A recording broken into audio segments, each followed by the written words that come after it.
राम कृष्ण हरे राम कृष्ण हरे जय जय राम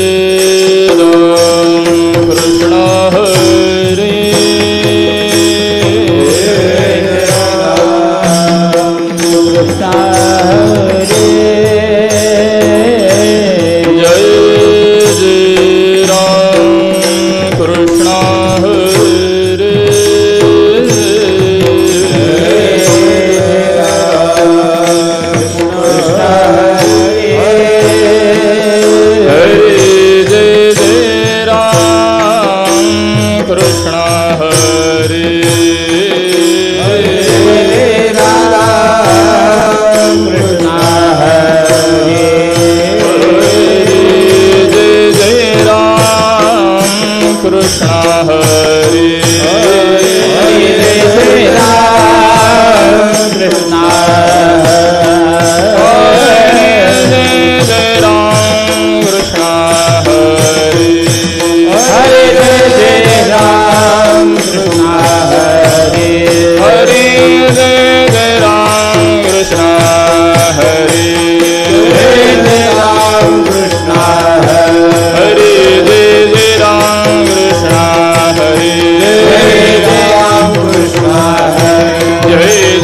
राम कृष्ण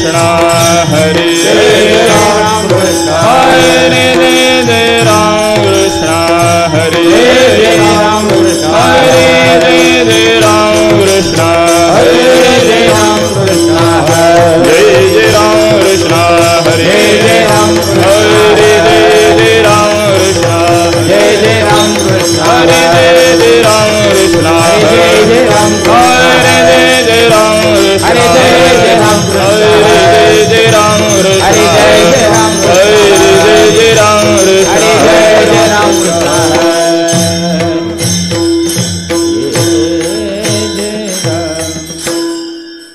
रूप पाहता लोचने सुख झाले वो साजणी तुह विठ्ठल बरावा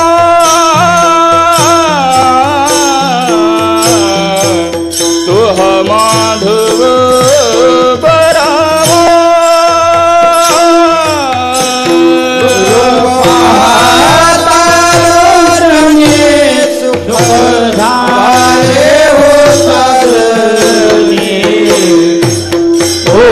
विठ्ठल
पै शांती निवृत्ती दातारू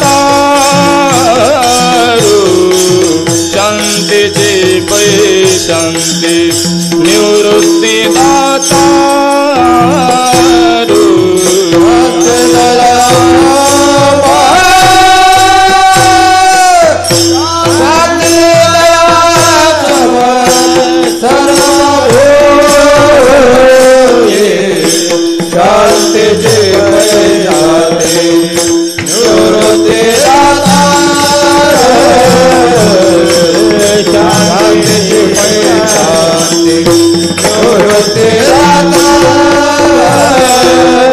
हरिनाम उच्चारो हरिनाम उच्चारो निधनाते शांतीची भय शांती निवृत्ती दातारू शांतीची भय शांती निवृत्ती दातारू हरिनाम उच्चारो हरिनाम उच्चारो निधनाते शांतीचे भय शांती निवृत्ती दातारू शांतीचे भय शांती निवृत्ती दातारू शमदम कळा विज्ञान सज्ञान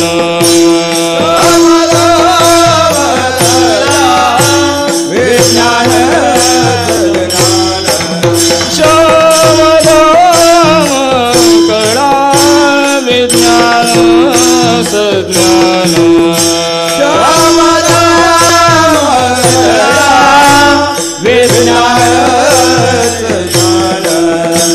परतोनी अज्ञान नये घरा शांतीचे पै शांती निवृत्ती दातारू शांतीची पै शांती निवृत्ती दातारू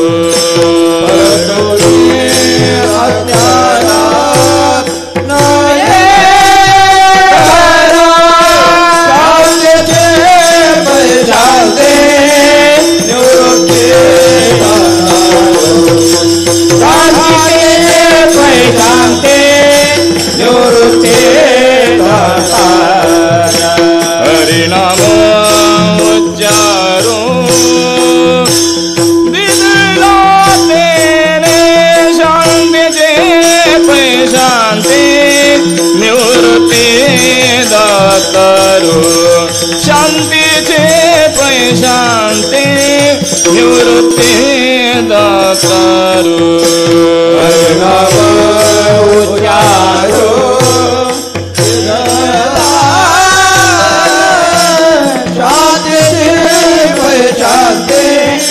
निवृत्ती दातारू शांतीचे पै शांती निवृत्ती दातारू ज्ञानदेवास ते साधन अवेट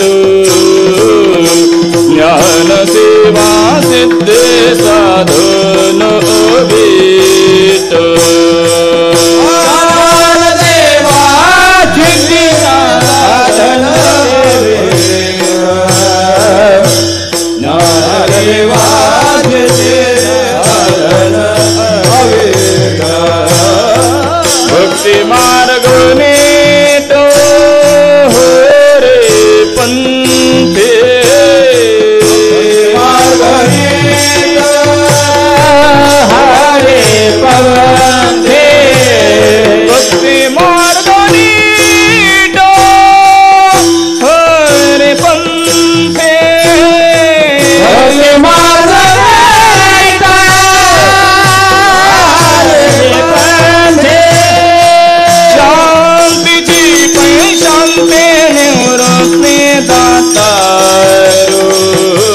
शांतीचे पै शांती निवृत्ती दातारू शांतीचे पै शांती निवृत्ती दातारू शांतीचे पै शांती निवृत्ती दातारू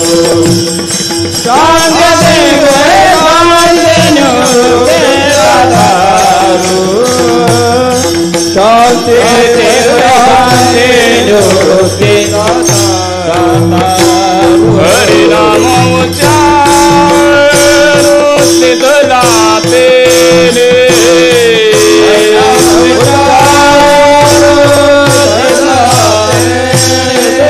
हरि नाम उच्चारू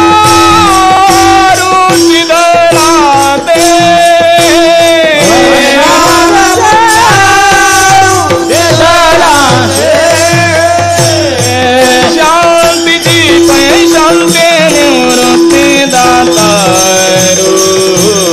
शांतीचे पै शांती निवृत्ती दातारू शांतीचे पै शांती निवृत्ती दातारू शांतीचे पै शांती निवृत्ती दातारू शांतीचे पै शांती निवृत्ती दातारू शांतीचे पै शांती निवृत्ती दातारू शांतीचे पै शांती निवृत्ती दातारू शांतीचे पै शांती निवृत्ती दातारू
समाधि साधन संजीवन नाम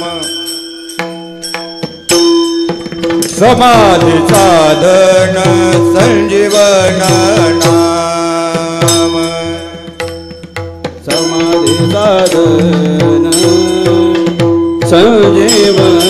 नाम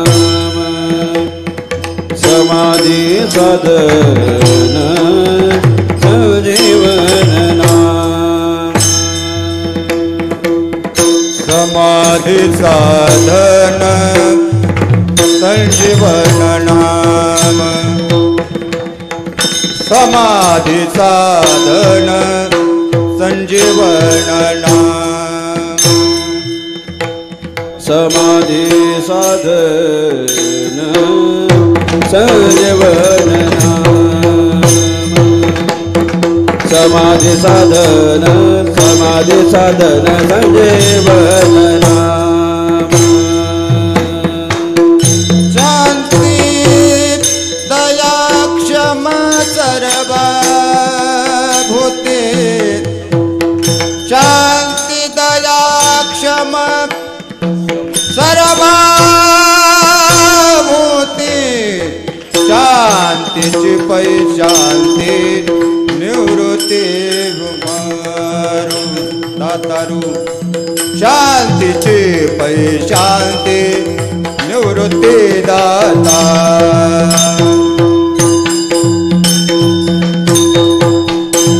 शांती दया सम सर्वाभूते शांती दया सम सर्वभूते सर्वभूते शांतीचे वैशांती निवृत्ती दातारू शांतीचे वैशांती निवृत्ती दातारू समाधी साधन संजीवन नाम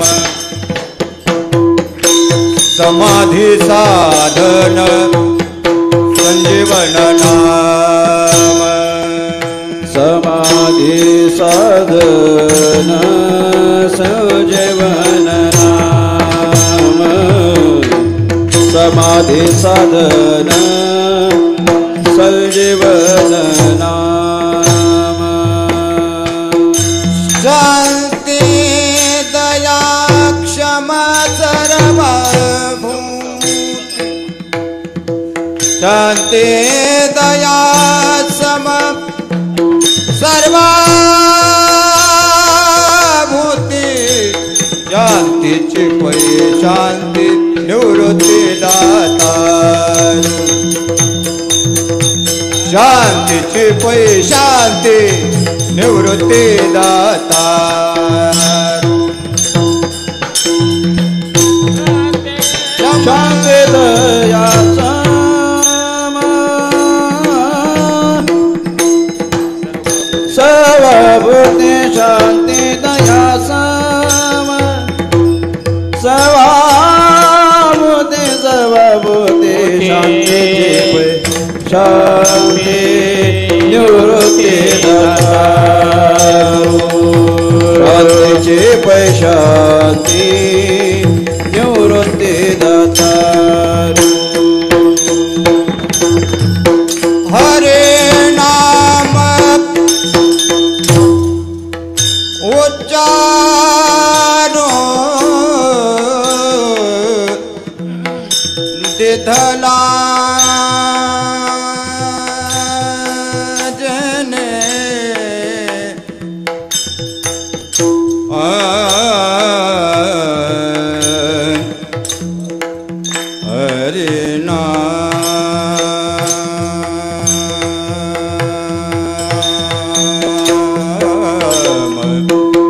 हरे नाम उच्चारो हरे नाम उच्चारो हरे नाम उच्चारो हरे नाम हरे नाम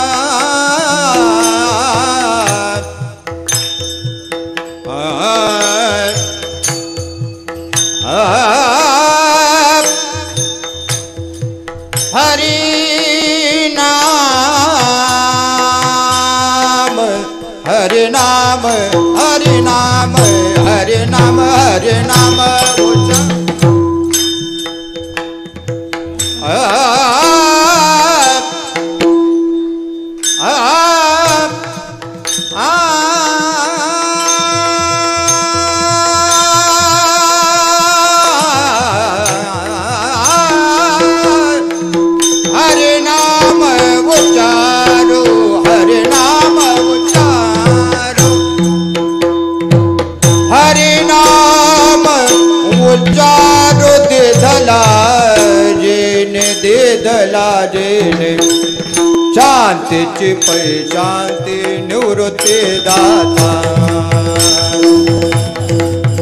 शांतीची पै शांती निवृत्ती दाता हरे नाम उच्चारो दिधला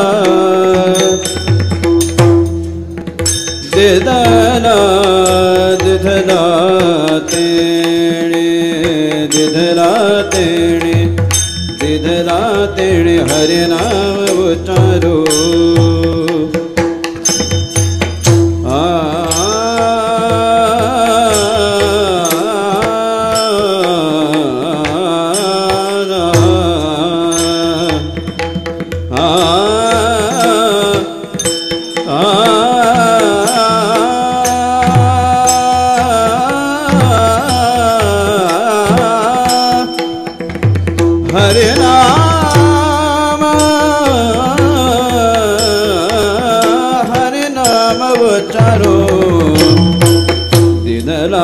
देणे हरे नाम उच्चारो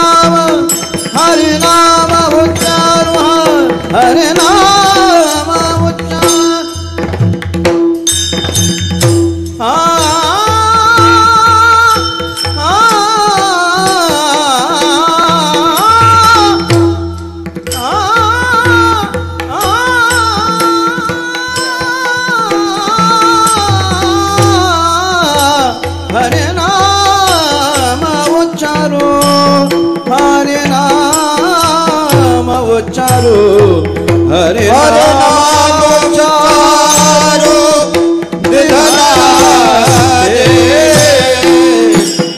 हरे नाम उच्चारो दिनला जाति पैसाति निवृत्ति दाता जाति पैसाति निवृत्ति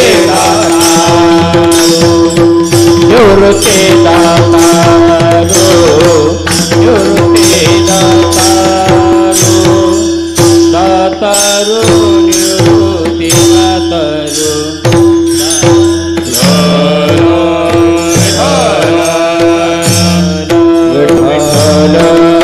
विठ्ठल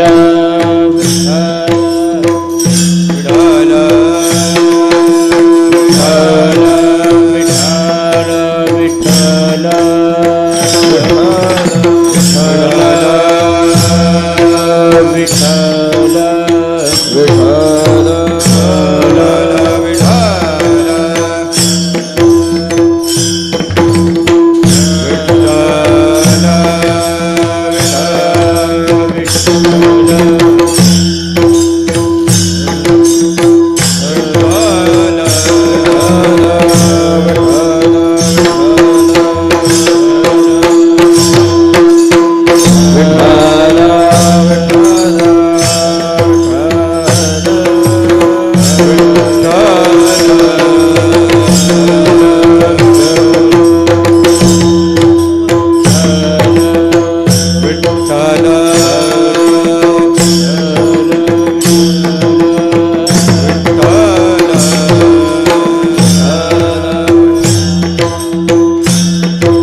विठ्ठल विठ्ठल विठ्ठल विठ्ठल विठ्ठल विठ्ठल विठ्ठल विठ्ठल विठ्ठल विठ्ठल विठ्ठल पुंडलिक वरदाय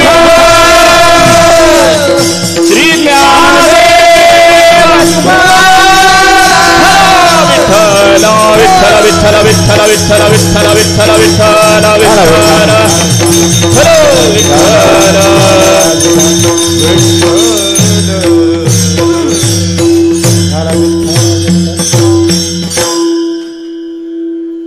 काय म्हणतायत मौली श्री ज्ञानोबा आहे. समाधी साधन संजीवन नाम, समाधी साधन संजीवन नाम, शांती दया सम सर्वाभूती, शांतीची पै शांती निवृत्ती दातार, हरि नाम उच्चारू दिधला तेनी, शोमदम कडा विज्ञान सज्ञान, परतोनी अज्ञान नये घरा, शांतीची पै शांती निवृत्ती दातारू, हरि नाम उच्चारू दिधला तेनी, ज्ञानदेवा सिद्धी साधन अवीट, ज्ञानदेवा सिद्धी साधन अवीट, भक्ती मार्ग नीट हरिपंथी, शांतीची पै शांती निवृत्ती दातारू, हरि नाम उच्चारू दिधला तेनी, विठ्ठल विठ्ठल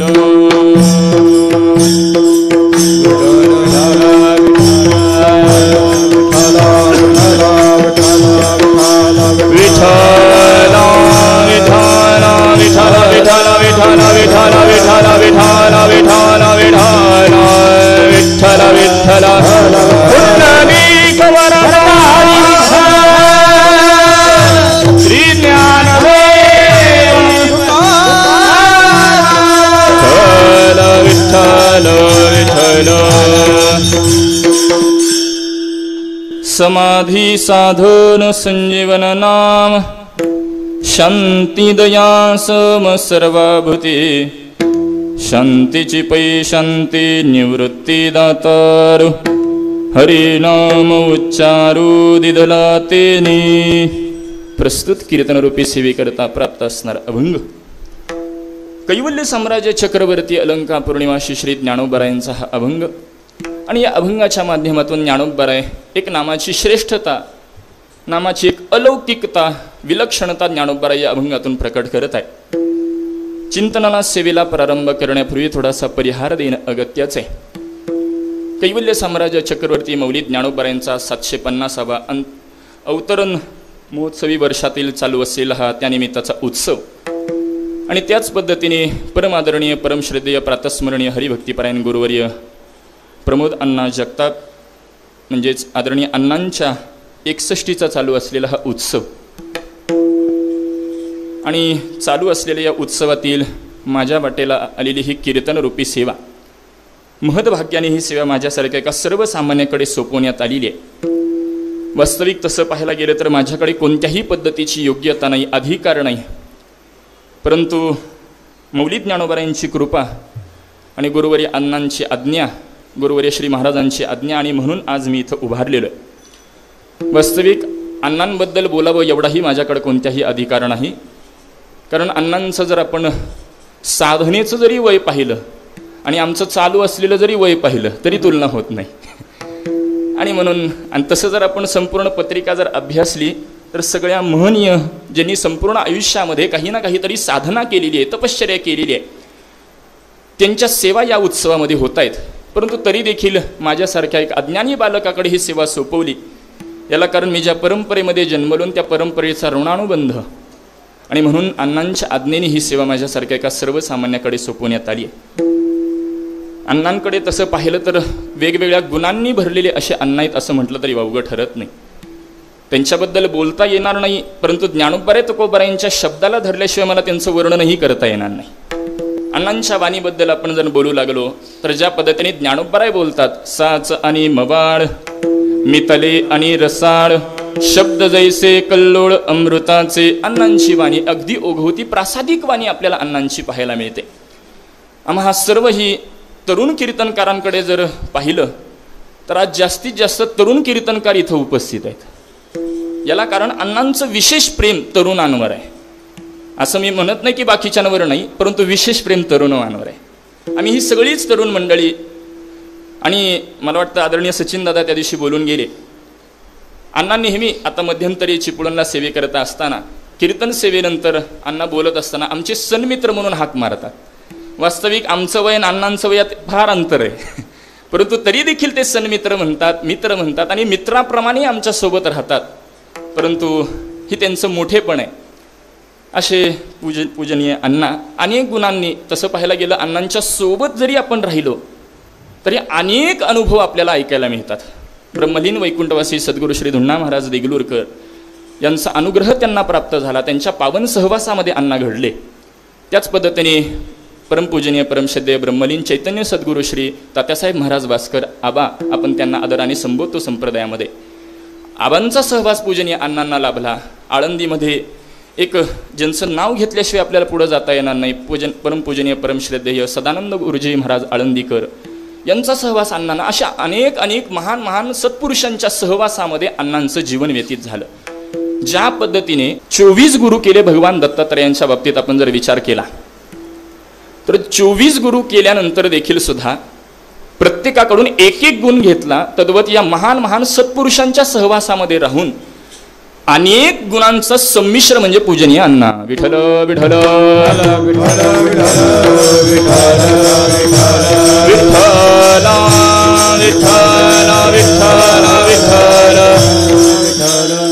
त्यांच्याकडे पाहिलं तरी प्रसन्न वाटतं.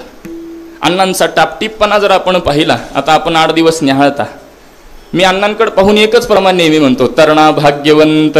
आता भाग्यवंत महाराज येतं नटे हरे कीर्तनात. अण्णांचं जर विशेष आपण पाहिलं, हातामध्ये पहा आत्ताच्या ह्याच्यात काठी, ती कशी धरली पाहिजे. कीर्तनामध्ये उपर्ण घेण्याची पद्धत अण्णांची विलक्षण आहे. माझ्या आवडीचा विषय अण्णांचा म्हटलं तर बांधण्याची म्हणजे फेटा बांधण्याची पद्धत. मी फार अण्णांच्या परस्पर बऱ्याच वेळेला प्रयत्न केला अण्णांसारखा फेटा बांधण्याचा, पण मला काही जमलं नाही ते आजता काय. कारण त्यांच्या मागं त्यांची ती साधना आहे, तपश्चर्या आहे, एवढ्या वर्षाचा अनुभव त्यांच्या गाठीशी आहे. आणि आम्हाला आरशात पाहिल्याशिवाय फेटा बांधता येत नाही, परंतु न बघता अगदी अर्धा मिनिटात अण्णा फेटा बांधतात. विठ्ठल विठ्ठल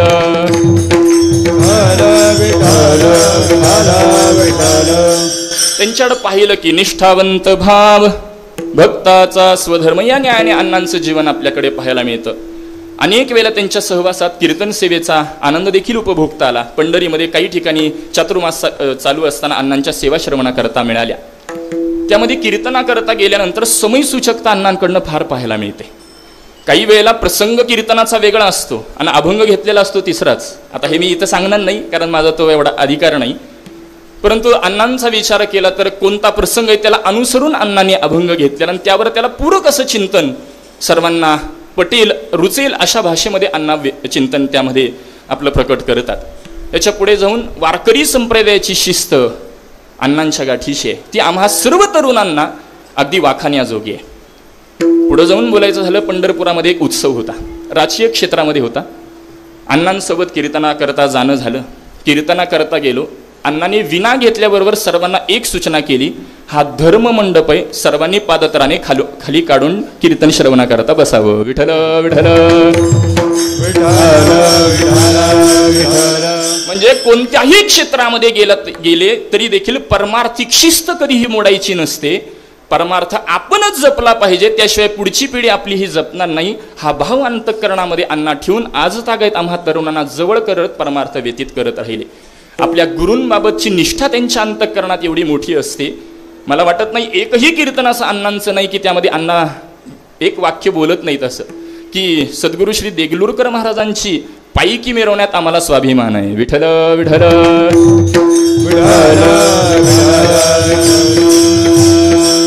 अशा अनेक गुणांनी परिपूर्ण असणारे पूजनीय अण्णा आहेत.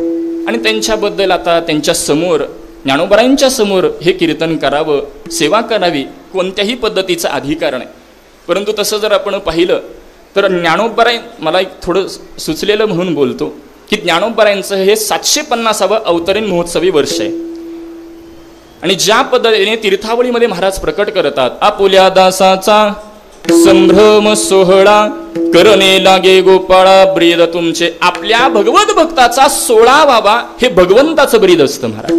आणि या भूमिकेतून जर विचार केला तर माऊली ज्ञानोबारायांचा 750वा अवतरण महोत्सवी वर्षामध्ये ज्ञानोबारायांची 61 यावी आणि ती ज्ञानोबारायांच्याच मंडपामध्ये साजरी व्हावी, ही भगवंताचीच ब्रीद आहे. विठ्ठल विठ्ठल.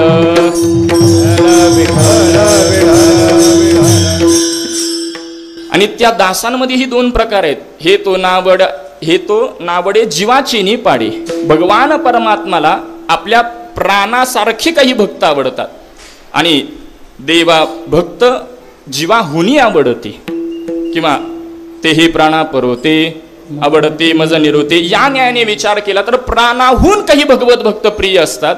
त्यामध्ये पूजनीय अण्णांचा समावेश करता येतो. याला कारण अविरतपणे ज्ञानोबाराय तुकोबारायांचीच म्हणजेच ज्ञानेश्वरी गाथ्याची संत वाङ्मयाची सेवा अगदी निष्ठापूर्वक पूजनीय अण्णा आज तागायत करतायत. आणि म्हणून त्यांचा 16वावा हे भगवंताचं ब्रीद आहे. आणि त्या चालू असलेल्या सोहळ्यामध्ये माझ्यासारख्याकडे आलेली ही कीर्तनरूपी सेवा आणि त्यामध्ये माऊली ज्ञानोबारायांच्याच अभंगाच्या द्वारे, तसं पाहायला गेलं तर ज्ञानोबारायांच्या अभंगाच्या द्वारे पूजनीय अण्णांची सेवा करावी आणि अण्णांच्या निमित्ताने माऊली ज्ञानोबारायांची सेवा करावी, हा उद्देश डोळ्यासमोर ठेवून अभंगामध्ये जे काही शांती दया सम हे 3 पद मला पूजनीय अण्णांकडे लावायचे. कारण अण्णांचा स्वभाव हा शांत स्वभाव आहे, दया स्वरूप असलेला अण्णांचा स्वभाव आहे आणि समत्व पूजनीय अण्णांकडे पाहायला मिळतं.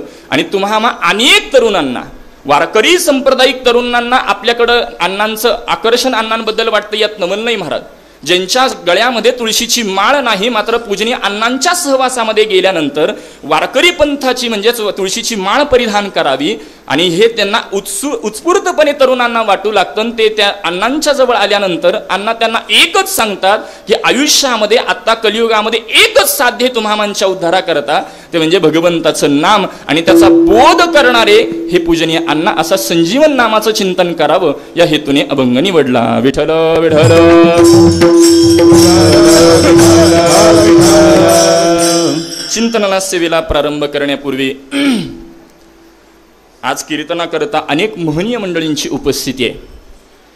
त्यामध्ये कीर्तना करता नव्हे, परमार्थामध्ये आलेला प्रत्येक साधक ज्यांना आपलं ध्येय नव्हे आदर्श मानून आपल्या हृदयातली रत्न बनवतो, असे साधकांच्या हृदयातील रत्न म्हणजे पूजनीय डॉक्टर बाबांकडे आम्ही पाहतो. आम्ही इथं येण्यापूर्वी बाबा येऊन बसले, आता आल्यानंतर मी पाहिल्याबरोबर मला घामच फुटला महाराज. कारण वारकरी संप्रदायामध्ये काही अशी मंडळी आहेत, महात्मे आहेत, सत्पुरुष आहेत की महाराज त्यांच्याकडं पाहिलं तरी जीवनाची कृतार्थता वाटते. आयुष्यभर केवळ परमार्थाने साधकाने घडलं पाहिजे याकरता तळमळीने शिकवणारी काही मंडळी आहेत. ज्या पद्धतीने महाराज म्हणतात, नाथ महाराज बोलतात, जगाच्या उद्धारा तुमचा अवतार पावन साचार मूढ जन. तुम्हामांच्या उद्धारा करता कल्याणा करता तळमळीने काही महात्मे कष्ट करत असतात. करोनी सायास शिकविते या न्यायाप्रमाणे शिकवणारे पूजनीय डॉक्टर बाबा आज कीर्तना करता उपस्थित आहेत. त्यांच्याही चरणी वंदन करतो. हा उत्सव ज्यांच्या अधिष्ठानासमोर चालू आहे, कैवल्य साम्राज्य चक्रवर्ती माऊली ज्ञानोबारायांच्या चरणी अनंत कोटी प्रणाम करतो. त्याच पद्धतीने परमपूजनीय परमश्रद्धेय प्रातस्मरणीय गुरुवर्य श्री महाराजांच्या चरणी देखील अनंत कोटी प्रणाम करतो. पूज्य श्री अण्णांच्या चरणी देखील विनम्र भावाने वंदन करतो. माझे श्री गुरु बाबासाहेब आजरेकर महाराज, श्रोत्रिय ब्रह्मनिष्ठ श्री गुरु सदाकरजी महाराज इंगळे यांच्या चरणी देखील अनंत कोटी प्रणाम करून माझ्यापेक्षा ज्ञानाने वयाने अधिकाराने सर्व ज्येष्ठ श्रेष्ठ मंडळी सर्वांच्याच चरणी विनम्र भावाने वंदन करतो. आणि ज्ञानोबाराय तुकोबाराय मला ज्या पद्धतीने बुद्धी देतील त्या पद्धतीने सेवा करण्याचा प्रयत्न. हेची माझी मनीची आस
सेवेचे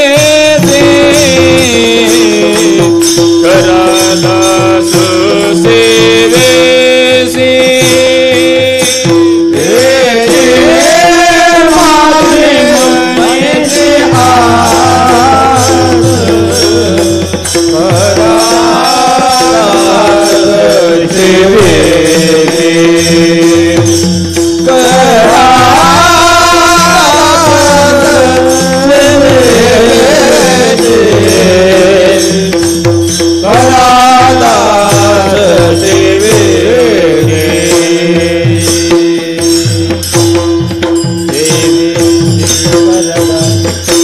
समाधी साधन संजीवन नाम शांती दया सम सर्वभूते शांतीची पै शांती निवृत्ती दातारू हरे नाम उच्चारू दिधला तेनी. चिंतनाला प्रारंभ करण्यापूर्वी परमपूजनीय परमश्रद्धेय गुरुवर्य महाराज इथं उपस्थित आहे. वास्तविक आम्हाला त्यांची ऐकण्याची सवय जास्त आहे. चातुर्मास असेल तसं मठामध्ये सेवा झाल्या, परंतु महाराज आत बसलेले असतात त्यावेळेला, ते बरं वाटतं तिथं. कारण इतरत्र कीर्तन तसं मौलींच्या ज्ञानोबरे इतरत्र सेवा करतानाही तोच भाव असतो, परंतु ज्यांनी आयुष्यामध्ये आम्ही ज्यांच्याकडे पाहून मार्गक्रमण करतो अशी महनीय मंडळी जर समोर उभी टाकली तर एक दडपण येतं. विठ्ठल विठ्ठल. आणि महाराजांबाबत ज्ञानोबऱ्यांची एकच उभी फक्त सार्थ ठरते, ते चालते ज्ञानाचे बिंब तयाचे अवयवते सुखाचे कुंभ येर माणूसपणी बांब लौकिक भव. या ज्ञानाने पूजनीय महाराजांचं जीवन कोणत्याही क्षेत्रामध्ये कोणत्याही पद्धतीची अडचण कोणत्याही वेळेला आली आणि कधीही संपर्क केला तरी आदरणीय साधकांकरता महाराजांचं कधीही सांगणं राहतं. साधकांकरता अगदी तळमळीने शिकवणारे पाठ घेणारे पूज्य श्री महाराज आम्हाला चातुर्मासामध्ये पंढरीमध्ये आम्ही राहतो याचं आम्हाला त्याकरता महत्भाग्य वाटतं की पूज्य श्री महाराज आमच्याकरता फार वेळ काढून आम्हाला शिकवतात. कोणती अडचण असेल तर ती दूर करतात. वारकरी संप्रदायामध्ये प्रत्येक साधक त्यांच्याकडे ज्ञानसूर्याच्या भूमिकेतून पाहतो आणि आम्ही सगळे काजवे म्हटलं तर आमच्याकडे अल्पतरी ज्ञान आहे असं समजाल, परंतु तसं कोणत्याही पद्धतीचं नाही. एक ज्ञान सावलीतूनच आम्हीही जाण्याचा प्रयत्न करतो आणि त्याच भूमिकेतून पूज्य श्री महाराज इथं उपस्थित आहेत. त्यांच्याही चरणी वारंवार विनम्र भावाने अनंत कोटी प्रणाम करतो आणि चिंतनाला प्रारंभ करतो. विठ्ठल विठ्ठल.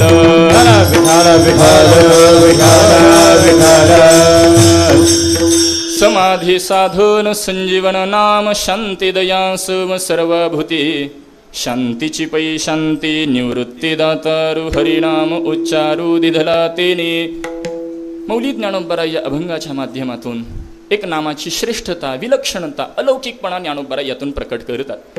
वास्तविक अभंगाचं चिंतन करत असताना माझ्या अल्पमतीप्रमाणे पहिलाच पूर्व पक्ष निर्माण होतो की मौली ज्ञानोबांनी ज्ञानाची महती मांडावी की नामाची महती मांडावी. कारण मौली ज्ञानोबांकडे वारकरी संप्रदाय हा ज्ञानाच्या भूमिकेतून पाहतो आणि म्हणून त्यांच्याबद्दल वर्णन करत असताना ज्ञानियांचा राजा गुरु महाराव म्हणते ज्ञानदेव तुमहैसी किंवा ज्ञानियांचा शिरोमणी वंद्य जो का पूज्यस्थानी चिंतकाचा चिंतामणी ज्ञानोबा माझा. ज्ञानोबारायांचं जर वर्णन केलं तर ज्ञानियांचे शिरोमणी असणारे ज्ञानोबाराय. मात्र त्यांच्याकडचं ज्ञान तुम्हाला जसं शास्त्रामध्ये साधना करून प्राप्त करायला सांगितलं असं संतांकडचं ज्ञान नाही. उपजताची ज्ञानी हे वर्म जानोनी आले लोटांगणी चांगदेव. उपजत ज्ञान त्यांच्याकडे आहे. मग हे जर लक्षण स्वीकारलं तर जे आंतरिक लक्षण आहे तेच प्रकट झालं पाहिजे का अन्य लक्षण प्रकट व्हावं. पटण्याकरता लौकिक दृष्टांत देतो. हृदय तज्ञानी हृदयासंबंधी बोलावं, नेत्र तज्ञानी नेत्र संबंधी बोलावं, इतिहासाच्या शिक्षकांनी इतिहासाबद्दल बोलावं, सायन्सच्या शिक्षकांनी मॅथमॅटिक्स बद्दल बोललेलं चालतं का महाराज? नाही. सायन्स म्हणजे विज्ञान जे शिकवणारे त्यांनी विज्ञानाबद्दल बोलावं. त्याच पद्धतीने ज्ञानोबारायांचा जर विचार करू लागलो तर ज्ञानोबारायांनी ज्ञान मांडावं. याच भूमिकेतून अनुभवामृत ग्रंथ विचारात घेतला जातो. श्री गुरु श्री संत निवृत्तीनाथ महाराजांच्या आदेशानुसार आज्ञेने मौली ज्ञानोबारायांनी हा ग्रंथ प्रकट केला आणि त्यामध्ये ज्ञानोबारायांना जो काही आईला अमृत स्वरूप अनुभव आहे तो त्यांनी त्यामध्ये प्रकट केलेला आहे. मात्र तो प्रकट करत असताना ज्ञानाची एक परमोच्च स्थिती वर्णन करत असताना नव्हे ती वर्णन करण्यासाठी ज्ञानोबारायांनी तो ग्रंथ लिहिला असं त्या ग्रंथाच्या अभ्यासातून आपल्याला जाणवतं. मग ज्ञानाचा विचार आपल्याकडे वारकरी संप्रदाय आणि वारकरी संप्रदायाने स्वीकारली जी काही उत्तर मीमांसा आहे, वेदांत आहे, कोणता विचार ज्ञानाचा स्वीकारलेला आहे, तर ज्ञानातून एक अज्ञानाची निवृत्ती आणि दुसरे मोक्षाची प्राप्ती असा विचार आपल्याकडे स्वीकारलेला पाहायला मिळतो. परंतु या मोक्षाकरता अनेक प्रश्न निर्माण होतात. मोक्षाकरता मग महाराज कर्म लागतं का, मोक्षाकरता उपासना लागते, मोक्षाकरता ज्ञान लागतं, मोक्षाकरता योग लागतो. याच प्रश्नांवरून अनेक मतमतांवरून महाराज अनेक शास्त्रांची निर्मिती उत्पत्ती झाली. तसं पाहायला गेलं तर 6 शास्त्रांचा जर आपण विचार करू लागलो, त्यामध्ये पूर्वमीमांसा, उत्तरमीमांसा, न्याय, वैशेषिक, सांख्य आणि योग, प्रत्येक शास्त्राने स्वीकारलेला मोक्ष आपल्याकडे पाहायला मिळतो. पहा, पूर्वमीमांसेने स्वीकारलेला मोक्ष हा स्वर्गप्राप्ती आहे. उत्तर मीमांसेने म्हणजेच वेदांताने स्वीकारलेला मोक्ष म्हणजेच सर्व दुःखांची निवृत्ती और परमानंद की प्राप्ती हा मोक्ष स्वीकारलेला आहे. न्याय आणि वैशेषिकचा विचार केला तर 21 दुःखाची निवृत्ती हा मोक्ष स्वीकारलेला आहे. त्याच पद्धतीने सांख्यांचा विचार केला तर त्रिविध दुःखाची निवृत्ती मोक्ष स्वीकारलेला आहे. आणि योगाचा विचार केला तर पंचक्लेशाची निवृत्ती हा मोक्ष स्वीकारलेला आहे. विठ्ठल विठ्ठल विठ्ठल विठ्ठल विठ्ठल. 6 शास्त्रांचा जरी विचार आपण करू लागलो तर प्रत्येकाने मतमतांतर, ध्येयाबाबत देखील मतमतांतर पाहायला मिळतात. परंतु या 6 शास्त्रांनी स्वीकारलेल्या मोक्षाकरता साधन केवळ ज्ञानच वापरलं असं चिंतन नाही महाराज. पूर्वमीमांसेने स्वीकारलेला जो काही स्वर्ग प्राप्ती मोक्ष आहे त्याच्याकरता ते साधन स्वीकारतात, ते म्हणजे कर्म, वेदविहित कर्म असं त्यांनी साधन स्वीकारलेलं आहे. न्याय आणि वैशेषिकनी जे काही 21 दुःखाची निवृत्ती मोक्ष स्वीकारले आहे त्याकरता ते साधन स्वीकारतात, इतर भिन्नात्मक ज्ञान. सांख्यांनी स्वीकारलेल्या त्रिविध दुःखाच्या निवृत्ती करता ते साधन स्वीकारतात, कृतिपुरुष विवेक. आणि योगाचा विचार करू लागलो त्यांनी जे पंचक्लेशाची निवृत्ती हे मोक्ष स्वीकारलेलं आहे त्याच्याकरता ते साधन स्वीकारतात, निर्विकल्प समाधी पूर्व विवेक. मात्र उत्तर मीमांसा आणि वेदांताचा विचार केला त्यांनी स्वीकारलेला जो काही मोक्ष आहे, सर्व दुःखांची निवृत्ती और परमानंद की प्राप्ती, याकरता साधन त्यांनी स्वीकारलेलं आहे ते म्हणजे ब्रह्मात्मैक ज्ञान. म्हणजे ज्ञानाचा विचार जर आपण करू लागलो तर केवळ उत्तर मीमांसा सोडून इतर शास्त्रांनी ज्ञान हे साधन स्वीकारलेलं नाही महाराज. म्हणजेच इतर शास्त्र हे पिपिलिका मार्गाने विचार मांडत असतील. साक्षात म्हणजे आता विहंगम मार्ग, पिपिलिका मार्ग, साक्षात मार्ग, क्रममार्ग, मोठा विचार आपल्याला त्यामध्ये करता येईल. मात्र ज्या पद्धतीने साध्यामध्ये मतमतांतर आहेत त्यामध्ये त्या साध्या करता लागणारी साधनामध्ये देखील मतमतांतर आहेत. मात्र ज्ञानाचा विचार हा केवळ उत्तर मीमांसेने वेदांताने स्वीकारलेला आहे. याची कारणमीमांसा जर अभ्यासली का तर वेदांताने स्वीकारलेला जो काही मोक्ष आहे त्याची व्याख्या जर आपण पाहिली, सर्व दुःखांची निवृत्ती और परमानंद की प्राप्ती, यामध्ये निवृत्तीचा एक विचार आहे आणि दुसरा आहे तो प्राप्तीचा विचार आहे. मग निवृत्ती कशाची तर बंध निवृत्ती आहे. वास्तविक तसं पाहिलं तर बंधच मिथ्या आहे.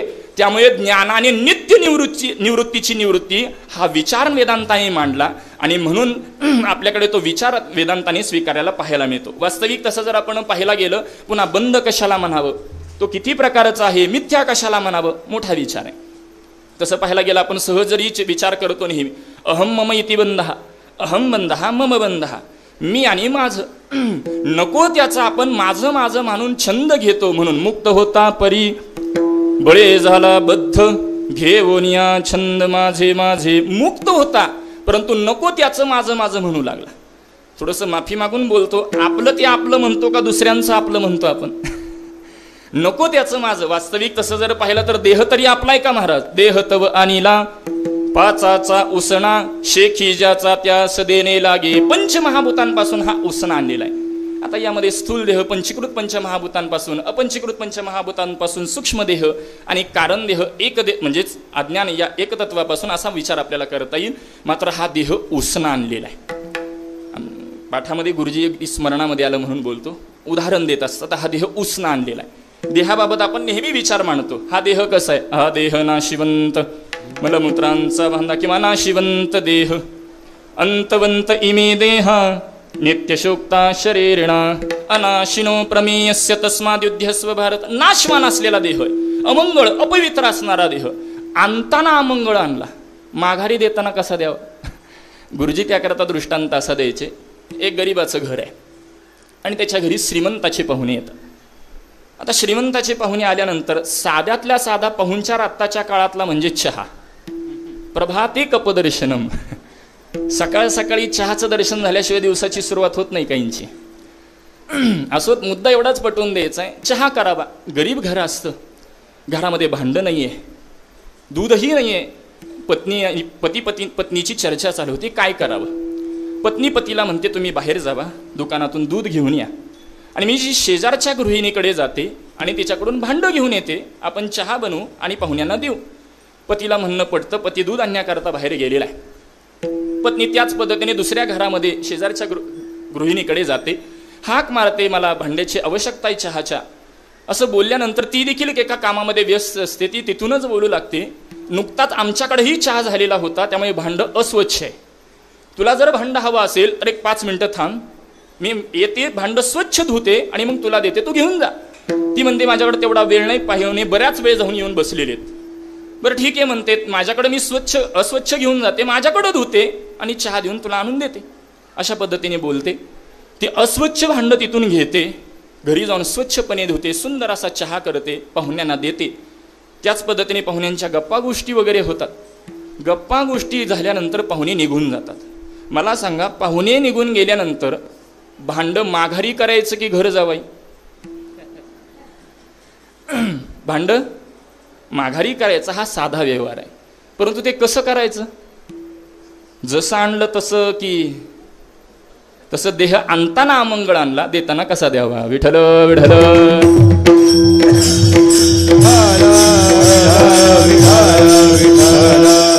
मुद्दा एवढाच पटवून द्यायचा की देह उसनं आणलेला आहे, देह देखील आपला नाही, मात्र आपण मी, माझं, तुझं असा भेद निर्माण केला. आणि या भेद ज्ञानाला मूळ कारण ते अज्ञान आहे. अज्ञानाची शृंखला वेदांतामध्ये आपल्याला पाहायला मिळते. मग अज्ञान हे मुख्य बंध आहे. त्या अज्ञानाच्या निवृत्ती करतात ज्ञानोबराय बोलतात, वाचोनी ज्ञाने विनयके उपाय करीसी जितुके तिही गुंफिसे अधिके रुखे इये. ज्ञानाशिवाय इतर जर आपण मार्ग अज्ञान निवृत्ती करता वापरू लागलो तर ते फोल ठरतात. म्हणजेच अज्ञानाच्या निवृत्ती करता केवळ ज्ञान लागतं. किंवा 18व्या अध्यायामध्ये आणखीन एका ठिकाणी ज्ञानोबराय 2 प्रयोजन मांडून विचार मांडत आहेत. एथ अविद्यानाशु हे स्थूळ तेने मोक्षोपादान फळ. या दोहीसी केवळ साधन ज्ञान. अविद्यानाशु केवळ साधन ज्ञान आणि तेने मोक्षोपादान फळ, या दोहीसी केवळ साधन ज्ञान असा अन्वय आपल्याला स्वीकारता येईल. म्हणजे अज्ञानाच्या निवृत्ती करता साधन एकमेव ते म्हणजे ज्ञान, आणि मोक्षाकरता देखील साधन ज्ञान आहे. उपनिषद देखील म्हणतात ज्ञानात एव तू कैवल्यम. ज्ञानात कैवल्य म्हटलं तर अडथळा आला नसता महाराज. एव तू कैवल्यम चकार वापरलेला आहे. ज्ञानानेच मोक्ष प्राप्त होतो असा विचार आपल्याकडे मांडलेला पाहायला मिळतो. मग या ज्ञानाची जर भूमिका आपण विचारात घेतली तर हे ज्ञान अंतःकरणामध्ये निर्माण होण्याकरता, या ज्ञानाने मोक्ष, त्याकरता गुरुसेवा, आपल्याकडे गुरुकृपा सांगितली गेलेली आहे. मात्र या गुरुसेवेतून, गुरुकृपेतून जरी ज्ञानाची प्राप्ती असेल तर या ज्ञानाची महती प्रत्येक संतांनी वर्णलेली पाहायला मिळते. मग या ज्ञानाबाबत भक्त शिरोमणी नामदेवराय काय बोलतात? या ज्ञानाकरता जगद्गुरु तुकोबाराय काय बोलतात? या ज्ञानाकरता शांती ब्रह्मनाथ महाराज काय बोलतात? आणि या ज्ञानाकरता मौली ज्ञानोबाराय काय बोलतात? परंतु या ज्ञानाकरता प्राधान्याने मौली ज्ञानोबारायांनी बोलावं का इतर संतांनी? मी तुलना करत नाही, माझा तो हेतू देखील नाही, परंतु प्राधान्याने ज्ञानोबारायांनी बोलावं. कारण ज्ञानोबारायांबद्दल बोलत असताना आपण प्रकट करतो लोपले ज्ञान जगे हितने नाती कोणी. लोपले ज्ञान जगे लोपले ज्ञान जगे हितने नाती कोणी. लोपले ज्ञान जगे अवतार पांडुरंग नाव ठेवील ज्ञाने. नाव ठेवील ज्ञाने आरती ज्ञान राजा. महाकैवल्य तेजा आरती ज्ञान राजा. अवतार पांडुरंग नाव ठेवील ज्ञाने. नाव ठेवील ज्ञाने आरती ज्ञान राजा.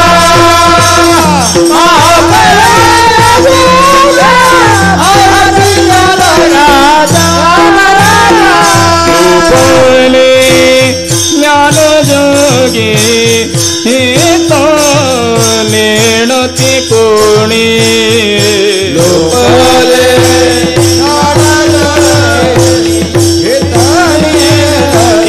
कोणी. अवतार पांडुरंगे नाव ठेविले ध्याने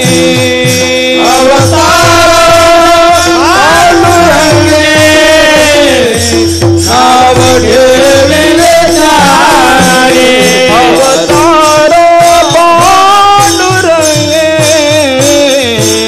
नाव ठेविले ध्याने अवतार पांडुरंगे नाव ठेविले ध्याने आरती ज्ञानराज महाकैवल्य तेजा सेवेने साधुनाथ बनू वेदेला माझा आरती ज्ञानराज महाकैवल्य तेजा सेवेने साधुनाथ बनू वेदेला माझा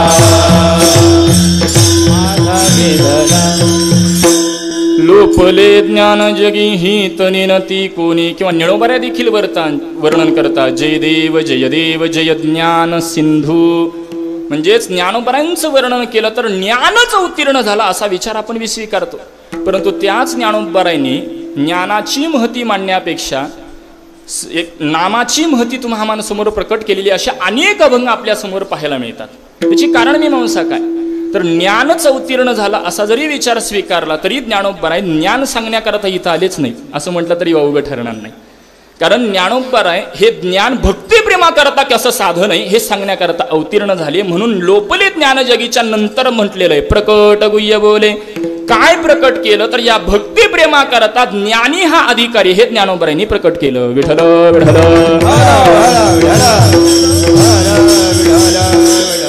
आणि म्हणून त्या भक्तिप्रेमाची महती मांडण्याकरताच ज्ञानोबरायांचं कलियुगातील एक परमोच्च एक पाऊल म्हणजे हरिपाठ ग्रंथ आहे महाराज. हरिपाठ ग्रंथ तुम्हाला अगदी सोपा वाटतो. ज्ञानोबरायांची जर आपण प्रतिभा विचारात घेतली तर ज्ञानोबरायांनी अगदी विलक्षण असलेला हरिपाठ हा ग्रंथ निर्माण केलेला आहे. वास्तविक आपण त्या उंचीतून हरिपाठाकडे पाहत नाही हे दुर्दैव आहे. परंतु ज्या सत्पुरुषांनी ज्या महात्म्यांनी हरिपाठ ग्रंथाकडे पाहिलं त्या महात्म्यांनी हरिपाठ विवरण ग्रंथ प्रकट केला.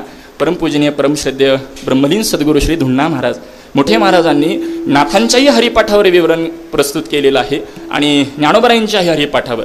कारण त्या उंचीतून नवे महाराज त्यांचा अधिकार एवढा मोठा की संतांची अक्षरे त्यांच्याशी संवाद करत होती. विठ्ठल विठ्ठल. आणि म्हणून त्यांनी तो विचार प्रकट केला आणि त्याचंच चिंतन करून तुम्हामांसमोर आम्ही आत्मविश्वासाने बोलू शकतो. याला कारण त्यांनी प्रकट केलेला तो ग्रंथ आहे. आणि मग त्या हरिपाठाकडे त्या बुद्धीच्या दृष्टीतून पाहावं लागतं. परंतु आपण सामान्य दृष्टीतून पाहतो सहज पाहतो म्हणून हरिनामाचं महत्व तुम्हाला वाटत नाही. आणि म्हणून तर तोच विकल्प आता आळंदीमध्ये आहोत इथं घडलेला प्रसंग असा परमपूजनीय प्रातस्मरणीय वैकुंठवासी ब्रह्मलीन सद्गुरू श्री मामासाहेब महाराज दांडेकर यांच्या जीवनातील घडलेला प्रसंग. कालच आदरणीय माऊली महाराज कोराडे यांच्याशी माझी चर्चा झाली की मामांच्या जीवनातील प्रसंग कोणीतरी एक सद्गृहस्थ मामांकडे गेला म्हणे आणि पूज्यश्री मामांना त्यांनी प्रश्न केला की ज्ञानेश्वरी लिहिणारे ज्ञानोबराय आणि हरिपाठ लिहिणारे ज्ञानोबराय एकच की वेगळे असा प्रश्न त्यांनी निर्माण केला. वास्तविक हा प्रश्न निर्माण त्यांच्या मनात अशी शंका की एकाच नावाच्या दोन व्यक्ती असू शकतात. आपल्याकडेही व्यवहारामध्ये असं घडतं किंवा इतिहासाद्वारे जर बोलायचं झालं छत्रपती शिवरायांचे ज्येष्ठ बंधू त्यांचं नाव छत्रपती संभाजी महाराज म्हणजे शहाजी राजेंचे ज्येष्ठ चिरंजीवांचं नाव छत्रपती संभाजी महाराज आणि छत्रपती शिवरायांच्या चिरंजीवांचंही नाव धर्मवीर छत्रपती संभाजी महाराज. इथंच आपल्याकडे तुळापूरला समाधी आपण पाहतो. मुद्दा एवढाच आहे की छत्रपती शिवरायांच्या ज्येष्ठ बंधूंचं नाव आणि चिरंजीवांचं नाव एकच म्हणून एका नावामुळे संभ्रम निर्माण होतो. कोणी कोणती लढाई केली मग त्याकरता इतिहास पाहावा लागतो. इसवी सन साल वगैरे पाहून आपला तो संभ्रम दूर होतो. मुद्दा एवढाच आहे की एकाच नावावरून असा संभ्रम निर्माण होऊ शकतो. तद्वत ज्ञानेश्वरी लिहिणारे ज्ञानोबराय आणि हरिपाठ ग्रंथ प्रकट करणारे ज्ञानोबराय एकच का वेगळे अशी शंका उपस्थित केली. याला कारण काय महाराज ज्ञानेश्वरीची भाषा ही सूक्ष्म आहे. ती एवढी सूक्ष्म आहे वास्तविक एवढी गोड आहे आपल्याला वरवर वाचताना आपल्याला ज्ञानेश्वरीची भाषा समजत नाही. आता पूजनीय गुरुवर्य महाराज इथं उपस्थित आहेत. याच विना मंडपामध्ये महाराजांचं कीर्तन, मला वाटतं तुझी संगती, काल्याच्या कीर्तना महाराज फार गोड बोलले होते की भगवद्गीतेवर अनेकांनी टीका लिहिल्या, परंतु ज्ञानोबरायांच्या ज्ञानेश्वरीतील एक पद एका पारड्यामध्ये ठेवावं आणि इतर सर्व टीका एका पारड्यात ठेवावा, तरी ज्ञानेश्वरीचं पारडं जड राहतं. विठ्ठल विठ्ठल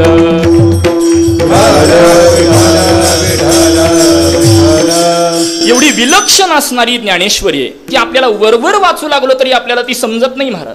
मात्र हरिपाठ ग्रंथाची भाषा आणि आपली भाषा अगदी बोली भाषा वाटते. आपल्याला वरवर जरी वाचू लागलो तरी ती समजते आणि जी सहज मिळते त्याची किंमत राहत नाही. हा व्यवहारातला नियम आहे. आपल्याला सहज ते समजू लागतं, म्हणून आपण बुद्धीच्या दृष्टीने, ज्ञानेश्वरीतील भाषा आपल्याला बुद्धीला एक कस लावणारी आहे, बुद्धीला एक चालना निर्माण करणारी ज्ञानेश्वरीतील भाषा आहे. आणि हरिपाठाची भाषा वरवर समजणारी आहे, म्हणून बुद्धीच्या दृष्टीने आपण पाहत नाही. पहा, उत्सवामध्ये एखाद्याला म्हटलं चला हरिपाठाची वेळ झाली, तो म्हणतो घेतील करून, तोपर्यंत आपण चहा पिऊन येऊ.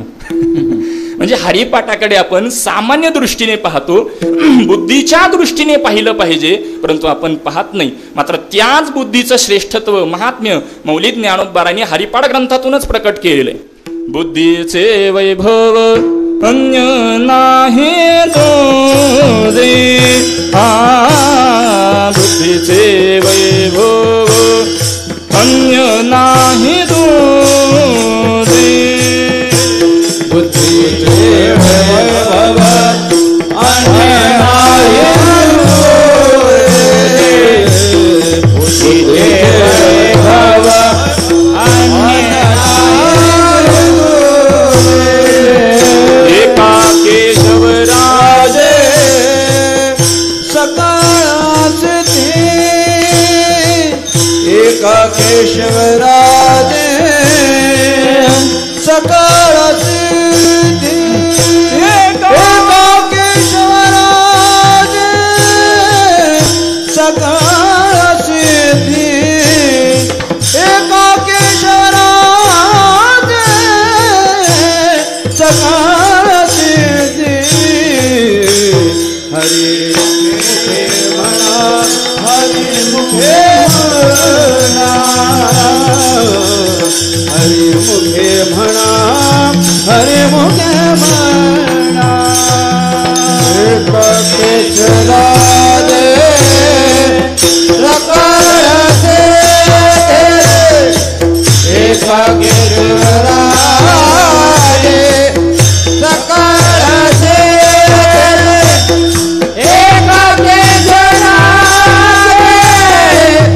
सकाळचे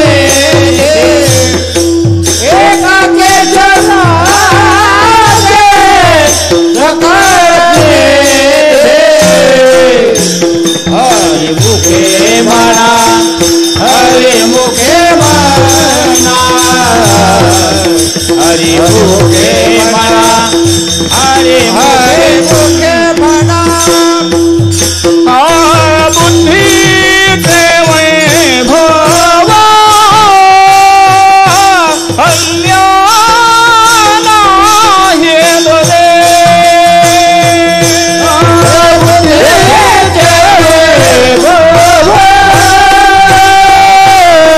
अन्य नाही तुझे,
बुद्धीचे वैभव अन्य नाही दुजे, एका केशवराजे सकळ सिद्धी. बुद्धीचे वैभव अन्य पद वापरलेले आहे. आता अन्य या पदाचा इथला अर्थ ग्रंथ घ्यायचा का इंद्रिय? महाराज बुद्धीचे वैभव इतर ग्रंथामध्ये नाही, कारण ग्रंथात येतं कुठून? ते बुद्धीतूनच येतं.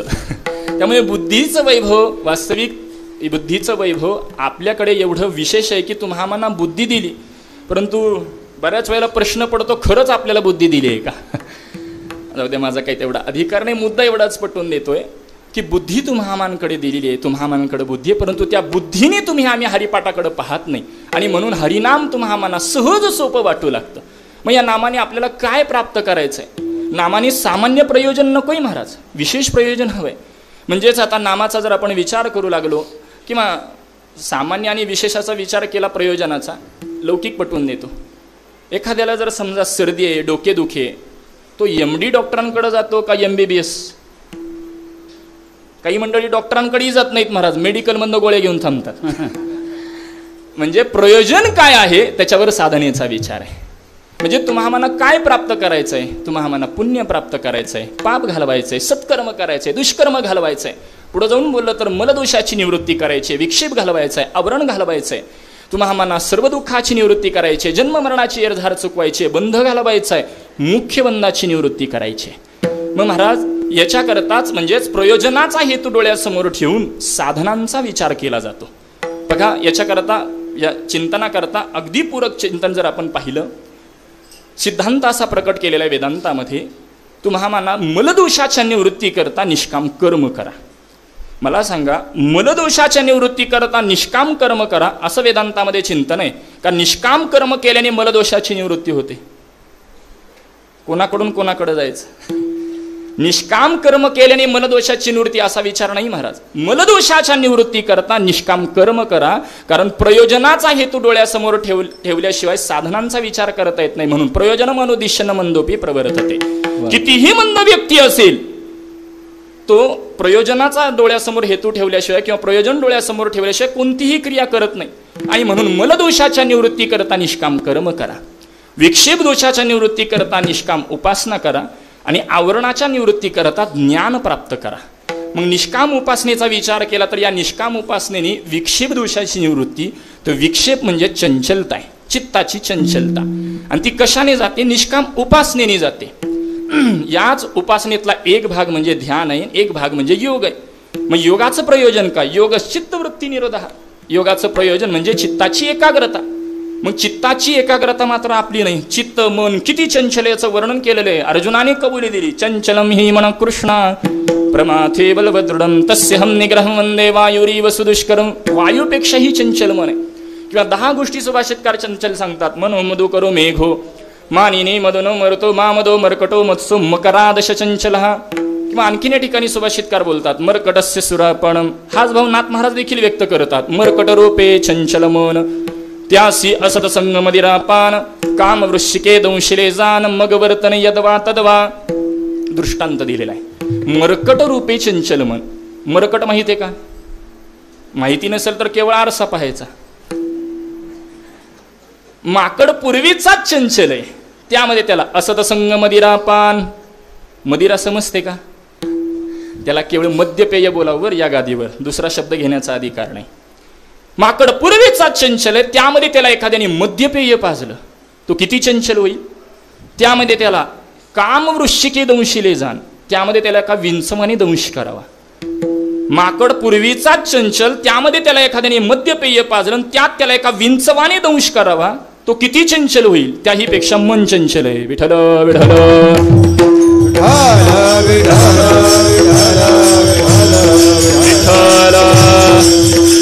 मग मनाच्या स्थिरते करता भगवद्गीता बोलते अभ्यासेन तो कौंतेय वैराग्येन च गुह्यते. अभ्यासाने शास्त्राने तुम्हा मानसमोर काय मांडलं? मग योग. मग यामध्ये हठयोग आहे, अष्टांग योग आहे. हठयोगामध्ये मग महाराज पुन्हा कुंडलिनी जागृतीचा विचार मांडला गेलेला आहे. अष्टांग योगामध्ये यम नियम आसन प्राणायाम प्रत्याहार धारणा ध्यान आणि समाधी. यामध्ये पहिले साधन वाचक आणि 8वा अंतिम समाधी हे साध्य. म्हणजे ही योगाच्या माध्यमातून मांडली गेलेली समाधी. परंतु ज्ञानाच्या भूमिकेतून अंतरंग साधनाने प्राप्त होणारी समाधी, मग ही एकच किंवा वेगळी असाही पूर्वपक्ष निर्माण होतो. कारण अंतरंग साधनाचा विचार केला तर श्रवण, मनन, निदिध्यासन. आता मनन श्रवणाच्या सापेक्षेने अंतरंग आहे. निदिध्यासन विचारात घेतला किंवा श्रवण कशाला म्हणावं, शास्त्रात त्याची व्याख्या अशी, तात्पर्य निश्चय को श्रवण कहे. ज्ञानोबराय बोलतात, काना वचनाची भेटी सरीसाची पै किरेटी वस्तू होनी मोठी कवन एकजो.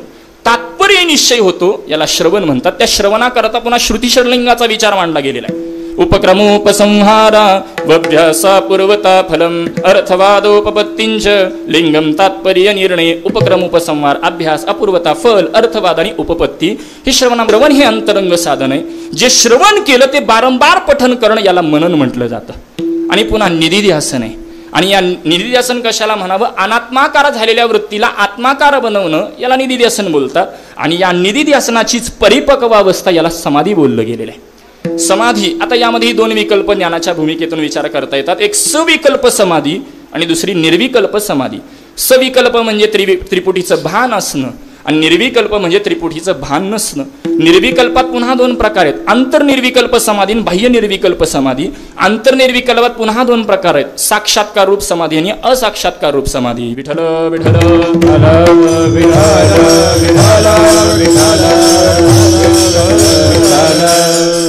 हे ज्ञानाचं लक्षण आपल्या समोर मांडलं गेलेलं आहे. परंतु ज्ञानोबराने नेमकं कोणती समाधी सांगायची, कारण ज्ञानोबरायांनी हरिपाठामध्ये देखील समाधी या पदाची उपाययोजना करून विचार मांडलेला आहे.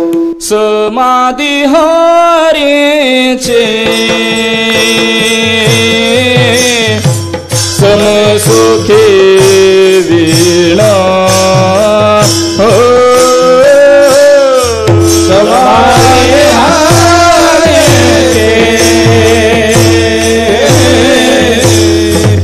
समसुखे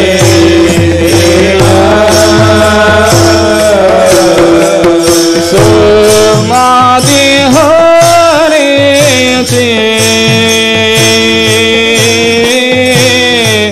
समसुखे वीणा हो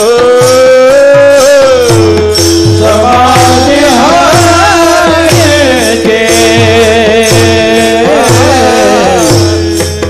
समसुखे वीणा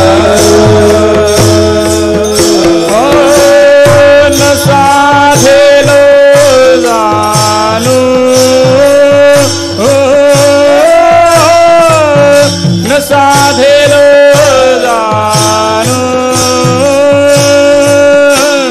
द्वैतो बोधे हरि मुखे मना हरि मुखे मना हरि मुखे मना हरि मुखे मना हरि मुखे मना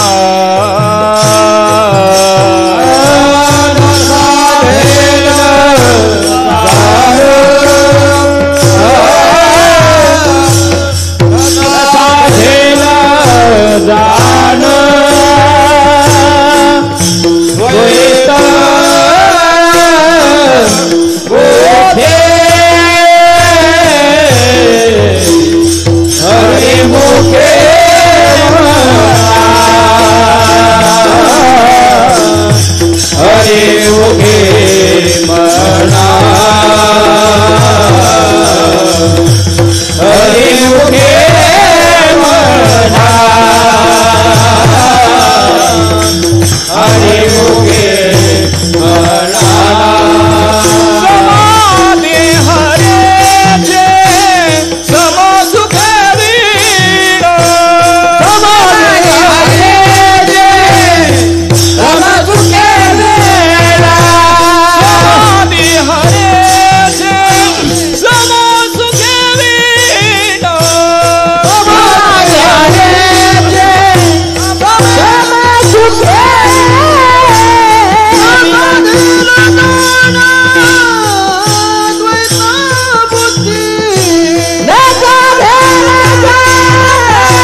हरीची समसुखे विन न साधेल जान द्वैत बुद्धी.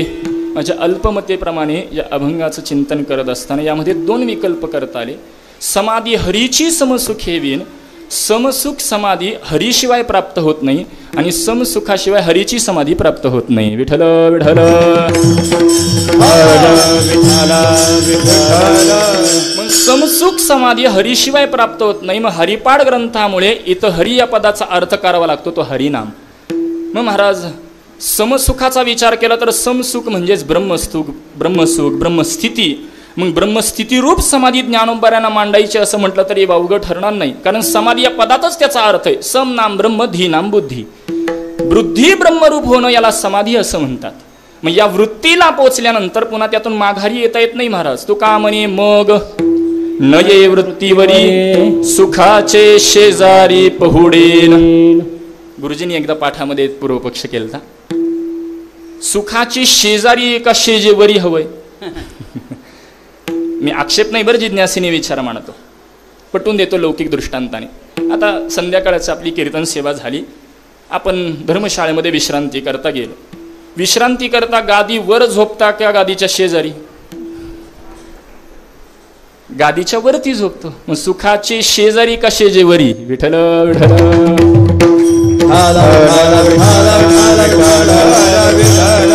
शेजेवरी म्हटलं की स्वरूपाकार होतं आणि शेजारी म्हटलं की कल्पित भेद स्वीकारावा लागतो, कारण त्या वृत्तीतून माघारी येता येत नाही. तू का म्हणे मग नये वृत्तीवरी, म्हणून तिथं कल्पित भेद स्वीकारायला हा विचार. नवे नवे ती अवस्था कोणती की ज्यातून माघारी येत नाही, तर ती समाधी अवस्था आहे. याकरता निवृत्तीनाथ महाराजांचं चरित्र संपूर्ण अभ्यास आहे. त्यांच्या नावातच त्यांचा अर्थ आहे महाराज. अधिक वृत्ती ती निवृत्ती, जे कधीच आपल्या वृत्तीवर येत नसत, सतत स्वमहिमेमध्ये राहणारे निवृत्तीनाथ दादा.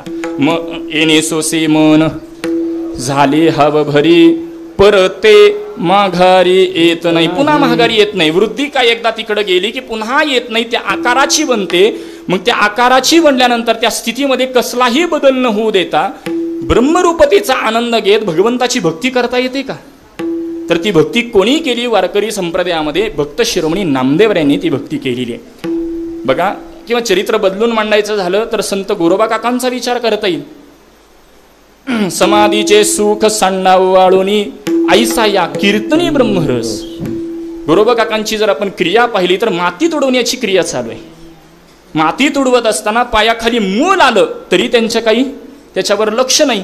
म्हणजेच देहीच विदेही भोगू दशा असो ऐसा कोठे आठवीची नाही, ही अवस्था त्यांची आपण पाहायला मिळते. क्रिया चालू आहे, पायाखाली मूल आलं तरी त्यांच्या देहावरती ते नाहीत, मात्र मुखामधून नामचिंतन चालू आहे, अखंड भगवंताचं भजन चालू आहे, भक्ती चालू आहे.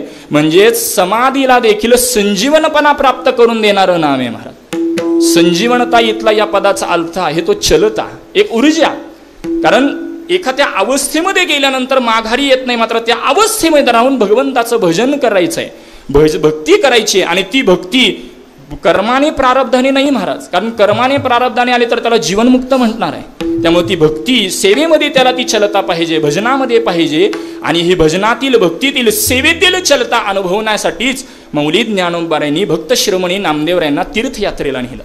आणि यात्रेमध्ये नाम हाच देव आहे. आणि म्हणून या नामाच्या द्वारे एका स्थितीला पोहोचल्यानंतर त्या स्थितीतून बाहेर काढून पुन्हा तेच नामचिंतन करण्याकरता दृढता निर्माण होते. आणि ते संजीवन नाम घेण्याकरता साधन काय ठरतं याचा विचार ज्ञानोबाराय अनुभवाद्वारे प्रकट करू लागले. समाधी समाधी साधन, समाधी साधन, संजीवन नाम समाधी साधन, समाधी साधन, समाधी साधन, संजीवन नाम समाधी साधन, समाधी साधन, समाधी साधन, समाधी साधन,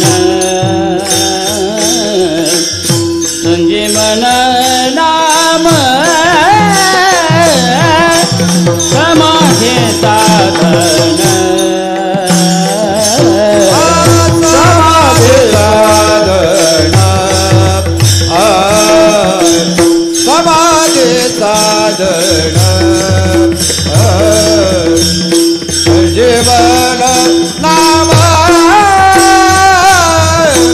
समाधी शांती दया क्षमा सर्वभूती सर्वभूती शांती दया क्षमा सर्वभूती शांतीचे पै शांती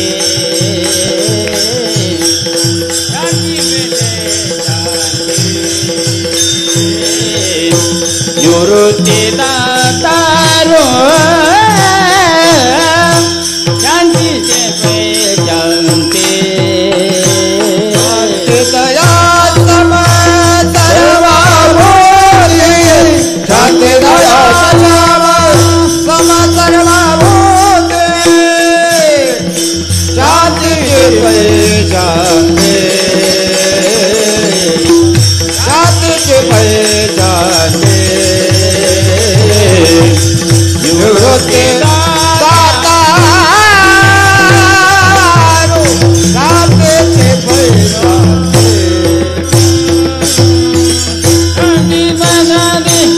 समाधी समाधी साधन संजीवन समाधी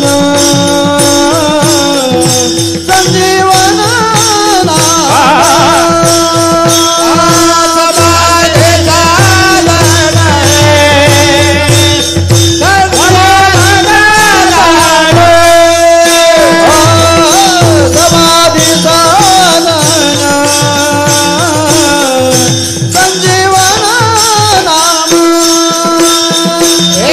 शांती दया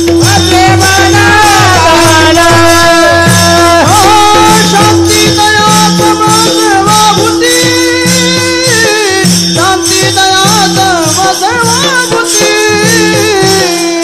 शांती दया सम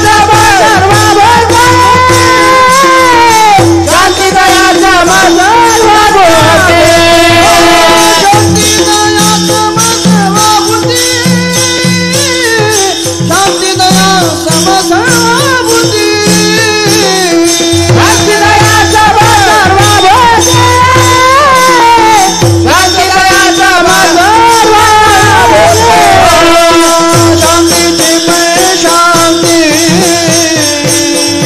निवृत्ती दातारो शांतीची पै शांती निवृत्ती दातारो शांती निर्मय शांती निवृत्ती दातारो शांती निर्मय शांती निवृत्ती दातारो दातारो निवृत्ती दाता समाधी साधन संजीवन नाम शांती दया सम सर्वभूती शांतीची पै शांती निवृत्ती दातारू हरिनाम उच्चारू दिधला तेने. त्या संजीवन नामाकरता साधन काय असेल तर ज्ञानोबराय सांगतात समाधी साधन. संजीवन हे पद आपण कुठं ठेवतो याच्यावर आपल्याला अर्थ करता येतो. यामधून अभंगातून एक दोन विकल्प करता येतील. अभंगाचा जो आपला सरळ सरळ अर्थ आहे तोही करता येतो की समाधी साधन संजीवन नाम.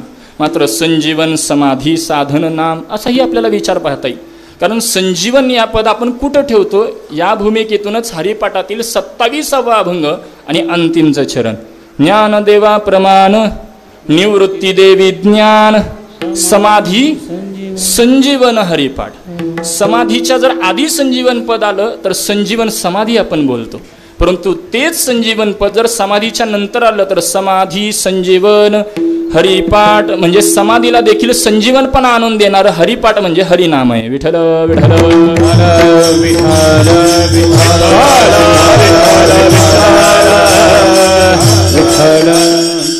म्हणून याचा विचार आपल्याला करता येईल. परंतु संजीवन समाधीचा विचार, घेतलेली समाधी, प्राप्त झालेली समाधी. आता आपण कीर्तना करता अनेक गावांमध्ये जातो. कीर्तन सेवेकरता गेल्यानंतर त्या गावातील मंडळी सांगतात, महाराज आमच्या इथं अमुक अमुक महात्म्यांची घेतलेली समाधी आहे, जिवंतपणे घेतलेली समाधी आहे. परंतु ती जर समाधी विचार जर आपण केला त्या समाधीचा, तर त्या समाधीच्या अवस्थेतून बाहेर काढून पुन्हा नामचिंतना करता प्रवृत्त करतं ते संजीवन नाम ठरतं. आणि त्या संजीवन नामाकरता समाधी हे साधन ठरते, कारण त्याच्याशिवाय त्या संजीवन नामापर्यंत जाता येत नाही. मग महाराज पूर्व पक्ष की समाधी हे साधन आहे की साध्य आहे, याचा आपल्याला थोडा विचार करता येईल. सर्वांनी मोठ्या प्रेमाने एकदा भजन करू, नंतर उर्वरित चिंतन.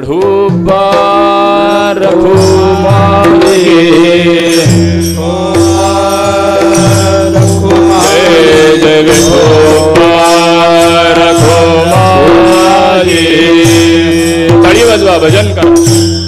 जय जय विठोबा रखुमाये, जय जय विठोबा रखुमाये, रखुमाये, जय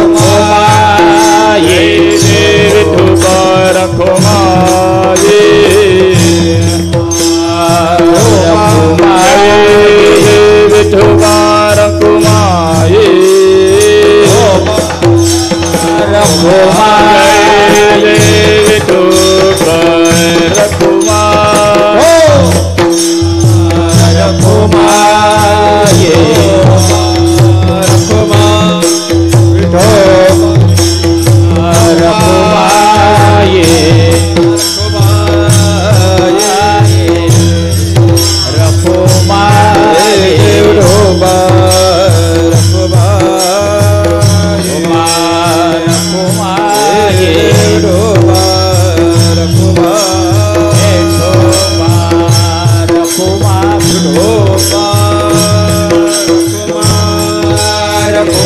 रखुमाये,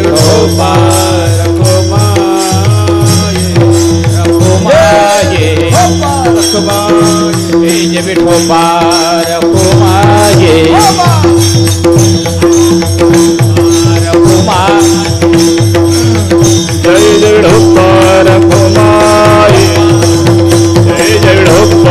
रखुमाये, बोला पुंडली कवरलाई विठ्ठल श्री ज्ञानदेव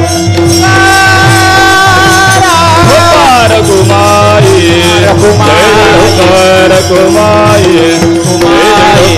रघुमाये, बोला पुंडली कवरला हरि विठ्ठल श्री ज्ञानदेव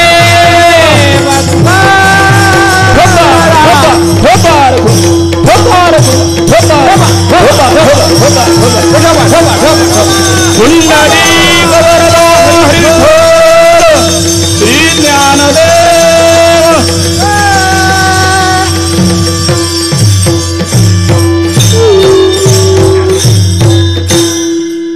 समाधी साधन संजीवन नाम, शांती दया सम सर्वभूते, शांतीची पै शांती निवृत्ती दातारू, हरि नाम उच्चारू दिदला तेने विठ्ठल विठ्ठल.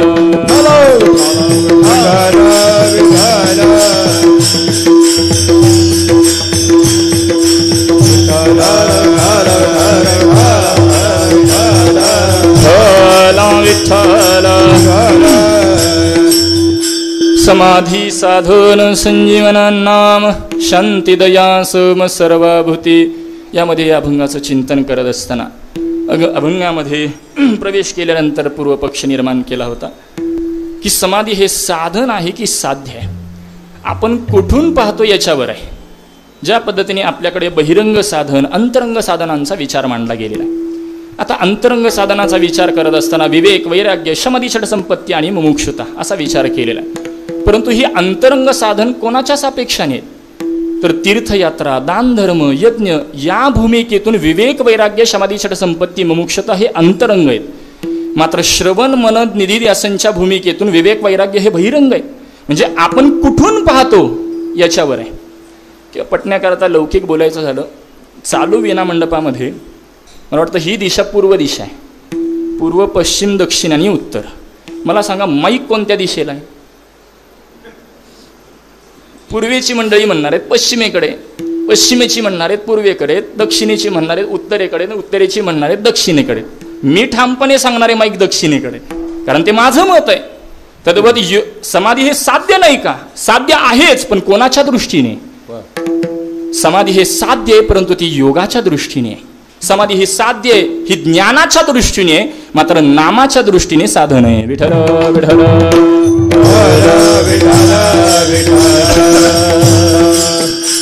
नामाच्या दृष्टीने साधन कसं, याचा जर विचार केला तर आपल्याला कोणत्याही गोष्टीचा जर आनंद उपभोगायचा असेल तर त्याच्याकरता एक अधिकार लागतो, एक अवस्था लागते. पहा, आपल्याकडे ज्ञानाचा अधिकारी सांगत असताना पंडित निश्चलांनी विचार मांडलेला आहे. मला विक्षेप जाको नाही किंतु एक अज्ञान वहचव साधन सहित असो नर अधिकृत मतिमान. निष्काम कर्म करून ज्यांनी मलदोषाची निवृत्ती केली, निष्काम उपासनेने विक्षित दोषाची निवृत्ती केलेली आहे, आवरण ज्याचं शिल्लक आहे, आणि विवेक वैराग्य समाधी षड संपत्ती मुमुक्षता या 4 साधनाने जो युक्त आहे तो ज्ञानाचा अधिकारी सांगितला. तद्वत परमानंदाचा अधिकारी कोण आहे? गुरुकृपेतून ज्ञान संपादन करून अज्ञान निवृत्ती झाली तो परमानंदाचा अधिकारी आहे. म्हणजेच प्रत्येक गोष्टीचा अधिकारी लागतो. तद्वत एखाद्या भक्तियोगाला जायचं असेल, भक्तियोगातला परमोच्च आनंद सेवन करायचा असेल तर त्याच्याकरता देखील एक अवस्था लागते, एक अधिकार लागतो. ती अवस्था म्हणजे समाधी अवस्था आहे, आणि ती समाधी म्हणजे साधन रूप समाधी आहे. हे कशावरून बोलता याचा जर आपण विचार केला तर मौलिक ज्ञानोबराय ज्ञानेश्वरीमध्ये बोलतात, मग याही वरे परथ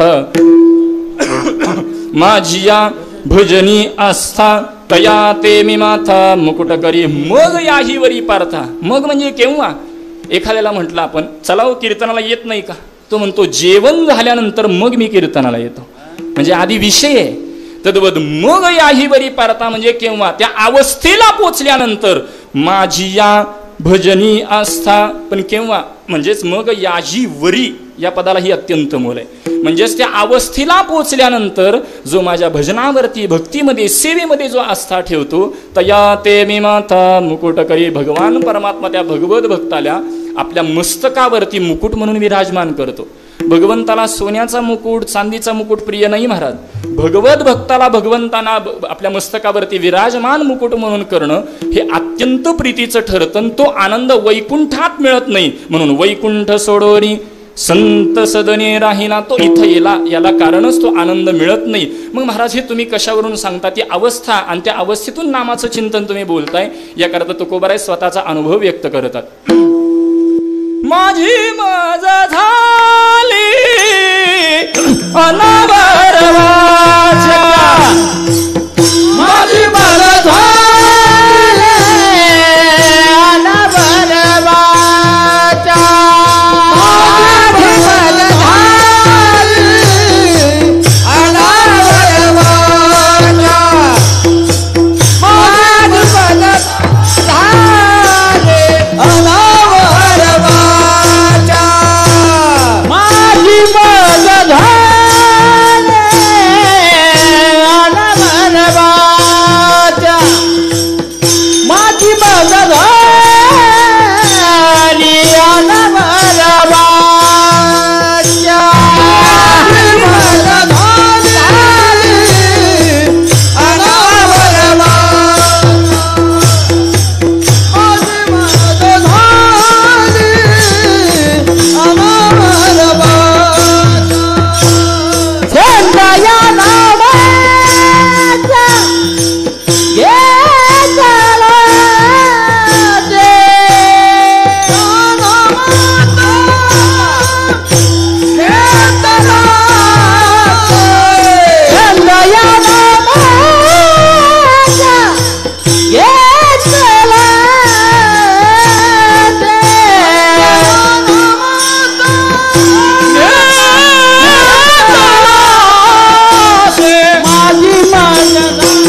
माझी मज झाली अनाबरमाच्या छंद या नामाचा घेत असे. तुकोबरा अनुभव व्यक्त करतात, ही वाचा माझ्याच ताब्यात राहिली नाही. वास्तविक वाचा कोणाची आहे? तुकोबरायांची. आणि तुकोबराय म्हणतात माझ्या ताब्यात राहिली नाही, कारण ती वाणी, ती वाचा आता नामाच्या ताब्यात आहे महाराज. त्यामुळे नामाने त्या इंद्रियाला, वाचीला सुद्धा महाराज संजीवनपणा प्राप्त करून दिला. म्हणजेच आणखी पुढे जाऊन विचार मांडला झाला, उदाहरण बदलून तर महाराज गवळणीचा विचार केला तर ती गवळण विचार मांडते, हरिने माझे हरिले चित्त भर वित्त विसरले आता कैसे जाऊ घरा, किंवा मे भुली घर जाणे बाट गोर सवेचे आई हाट. अशा पद्धतीने विचार पाहता येईल. महाराज त्या अवस्थेला पोचली ती गवळण, आणि पोचल्यानंतर तिला तिच्या घरी जायची वाट विसरलेली. घरी जायची वाट विसरले तरी त्या भगवंताने माझं चित्त हिरावून घेतलं, हे विस्मरण तिला झालं नाही. ही भक्तीची चलता आहे. विठ्ठल विठ्ठल विठ्ठल विठ्ठल विठ्ठल विठ्ठल विठ्ठल. आणि ही भक्तीची चलता ज्यांच्याकडे आहे त्यांच्याकडे कोणते गुण पाहायला मिळतात, याचा उत्तरार्धामध्ये ज्ञानोबराय विचार करतात. शांती, दया, सम सर्वाभूती. शांती सर्वाभूती, दया सर्वाभूती आणि सम सर्वाभूती. मी सुरुवातीलाही बोललो, हे तीनही पद पूजनीय अण्णांकडे आपल्याकडे पाहता येतील. शांत स्वभाव अण्णांना प्रिय. कीर्तनातही बोलतात मी शांतता प्रिय व्यक्ती आहे. सर्व तुम्हा अंतःकरणामध्ये, साधकांबाबतीत त्यांच्या अंतःकरणामध्ये एक दया आहे. साधकांनी अभ्यास केला पाहिजे. साधकांनी कीर्तना करता, वारकरी संप्रदाया करता इकडं तरुणांनी आलं पाहिजे. दयारूप अंतःकरणाने तुम्हा मना सांगणं अण्णांचं असतं. परंतु हा आपला आहे हा परका आहे असा कधीही भेदभाव त्यांच्याकडे नाही. समत्वही पाहायला मिळतं. म्हणून शांती, दया, सम सर्वाभूती. विठ्ठल विठ्ठल विठ्ठल विठ्ठल. सर्वाभूती पाहतोय तो काय पाहतोय? सर्वम खलविदम ब्रह्म. तो ब्रह्मरूप पाहतोय. ब्रह्मरूप पाहत असताना किंवा श्वेत उपनिषदामध्ये देखील वर्णन पाहायला मिळतं. स्वभूमीम विश्वतो वृत्वा अत्यतिष्ठ दोषांगुलम. म्हणजे तो सर्व ठिकाणी आहे. आता त्यामध्ये तैतरिक उपनिषद काय म्हणतं, मोठा विचार आहे. वेळ माझ्याकडं 5 मिनिटं शिल्लक आहे. तो सर्व ठिकाणी आहे आणि तो सर्व ठिकाणी आहे, परंतु सर्व ठिकाणी पाहत असताना शांतिरूप पाहतो. हा संजीवन नामाचा परिणाम आहे. मी याचा विचार संजीवन नामाचा परिणाम, आणि हा विचार स्वीकारत असताना ती शांती मिळते कुणाला? तुकोबाराय म्हणतात, भक्तीचे ते वर्म जयाची हाती तया घरी शांती क्षमा दया. महाराजांनी इथं म्हटलं नाही भक्तीचे वर, भक्ती जयाची हाती असं महाराज म्हणत नाहीत. भक्तीचे ते वर्म, ती वर्म म्हणजे संजीवंता. ती संजीवंता नामाचे त्यांनी शांती, दया, सम सर्वाभूती. विठ्ठल विठ्ठल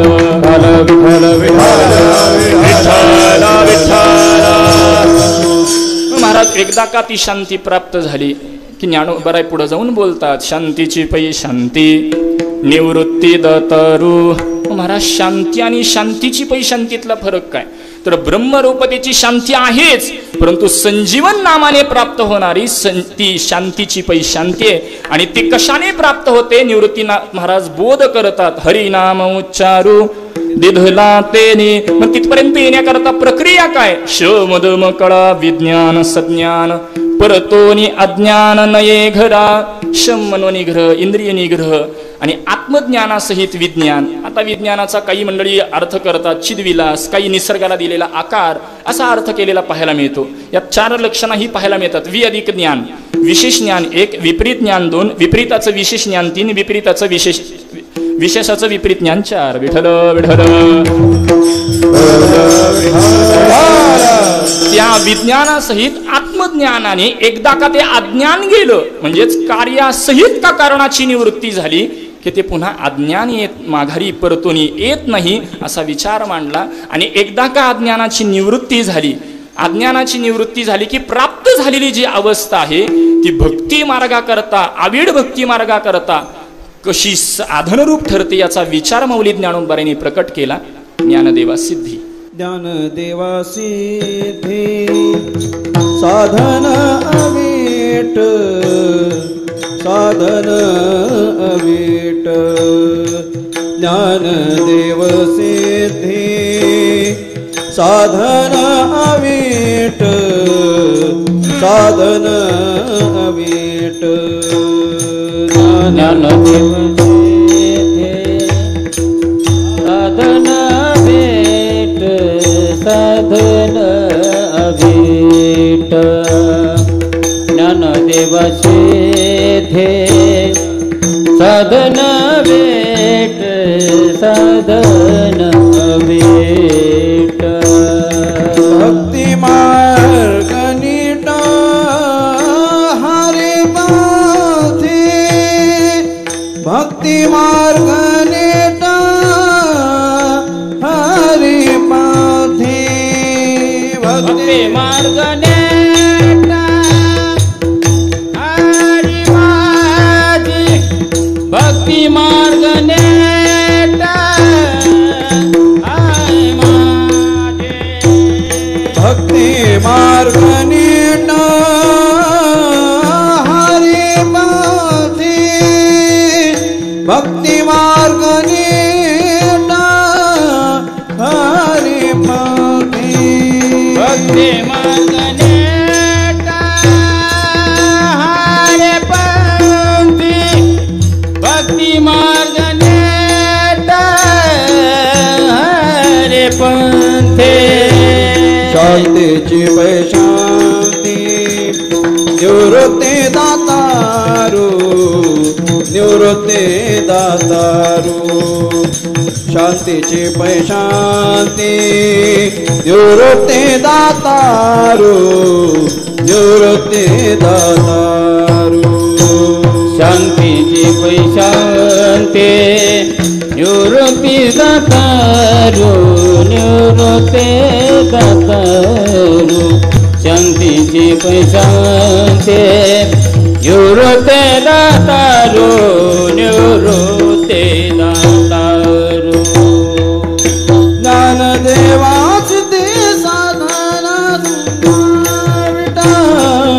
ज्ञानदेवाचे ते साधन अवीट ज्ञानदेवाचे ते साधन भेट ज्ञानदेवाचे ते साधन भेट भक्ती मार्ग नीट हरे पाथे भक्ती मार्ग नेट हरे पाथे भक्ती मार्ग नीट हरे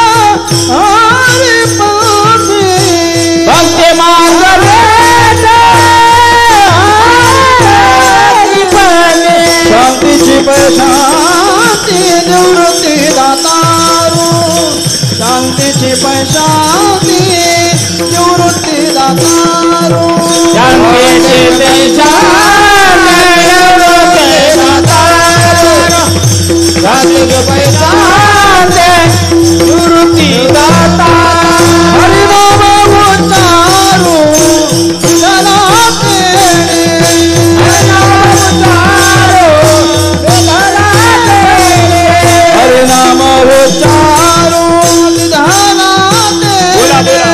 हरिनाम उच्चारो धनाते हरिनाम उच्चारू धनाते हरिनाम उच्चारो धनाते हरिनाम उच्चारू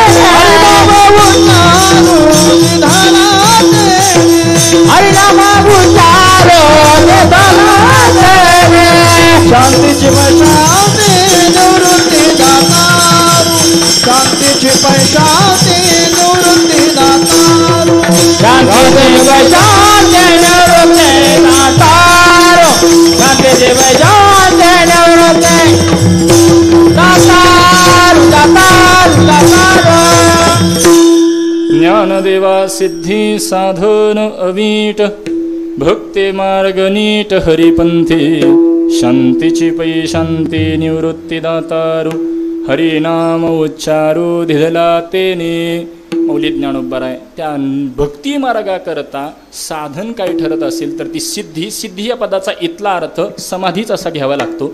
याला कारण संतांच्या बोलण्यामध्ये उपक्रम उपसंहार हा एक असतो.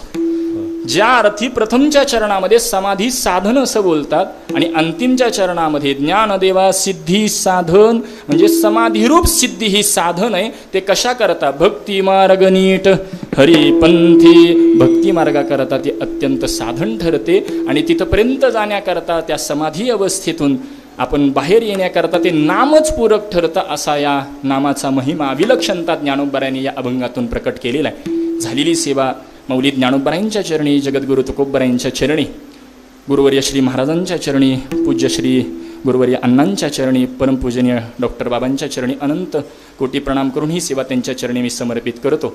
चालू असलेला हा उत्सव, आणि मी सुरुवातीलाही बोलून गेलो अण्णांबद्दल की त्यांच्याकडं पाहिल्यानंतर परमार्थाची एक प्रेरणा, अभ्यास करण्याची. आजतागायत अण्णांकडे तसं पाहायला गेलं तर निवांत कधी बसलेलं आम्ही पाहिलं नाही. कधी लिखाण चालू आहे, कधी पाठांतर चालू आहे, पाठांतर म्हणण्यापेक्षा वाचन चालू आहे. अशा पद्धतीचं आजतागायत हे जीवन आमच्या सर्व काही तरुण कीर्तनकारांकरता एक आदर्श व्यक्तिमत्व म्हणून आम्ही पूज्यश्री अण्णांकडे पाहतो. मी सुरुवातीलाही ज्या पद्धतीने म्हटलं की तरणा भाग्यवंत नटे हरी कीर्तनात, तरुण जिथं खरा रमतो त्यांनाच तरुण म्हणतात. आणि या भूमिकेतून पूज्यश्री अण्णा आमच्याकडे आता जरी 60 पूर्ण झाली असली तरी आमच्याकरता तरुणच असणारे असे अण्णा आहेत.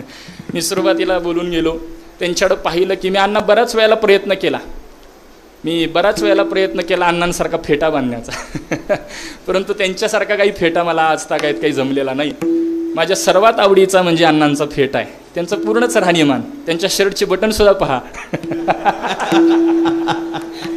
माफी मागून बोलतो, बऱ्यापैकी अण्णा टापटीपणा राहिलं कसं पाहिजे कीर्तनामध्ये, नटलं कसं पाहिजे संप्रदाय, हे अण्णांकडून शिकण्याकरता मिळतं. सांप्रदायिक निष्ठा, साधना, आपल्या गुरुपरंपरेविषयी कशी निष्ठा असावी याबद्दलही मी बोलून गेलो.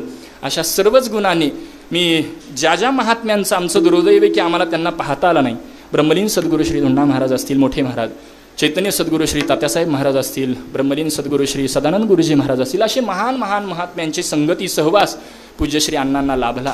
परंतु त्यांच्या सहवासात राहिल्यानंतर त्या अनेक महात्म्यांच्या संमिश्र गुणांचा आनंद आम्हाला पूजनीय अण्णांसोबत येतो. असे सर्व गुणांनी संपन्न असणारे एक आमच्याकरता मार्गदर्शक आणि आमच्याकरता एक गुरुस्थानीच असणारे पूज्यश्री अण्णा, त्यांच्याही चरणी विनम्र भावाने मी वंदन करतो. मी ज्या पद्धतीने म्हटलं की हा उत्सव हवा ही ज्ञानोबरायांची इच्छा आहे. कारण आपुल्या दासाचा संभ्रम सोहळा, हे मी सुरुवातीला जे बोललो की आपल्या भक्ताचा सोहळा झाला पाहिजे, भगवंताचं ब्रीद आहे.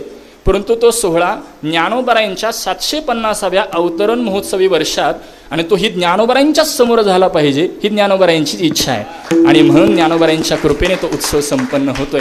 आणि त्या उत्सवामध्ये माझ्यासारख्या अगदी अज्ञानी बालकाला ही सेवा सोपवली. वास्तविक माझी इथं कोणत्याही पद्धतीची योग्यता नाही. मी कालच ओवी आली होती स्मरणामध्ये की स्वर्गामधून ज्या पद्धतीने एखादा अमृताचा थेंब खाली पडावा आणि आळशी मनुष्याने जांभळी देण्याकरता ना तरी जांभया मुख पसरे अवचडे पडे पिउठे, याचा जर आपण विचार केला, आळशी मनुष्याने जांभळी देण्याकरता जसं मुख उघडावं आणि स्वर्गातील अमृताचा थेंब त्याच्या मुखात पडावा, तशी ही सेवा मला मिळाली. विठ्ठल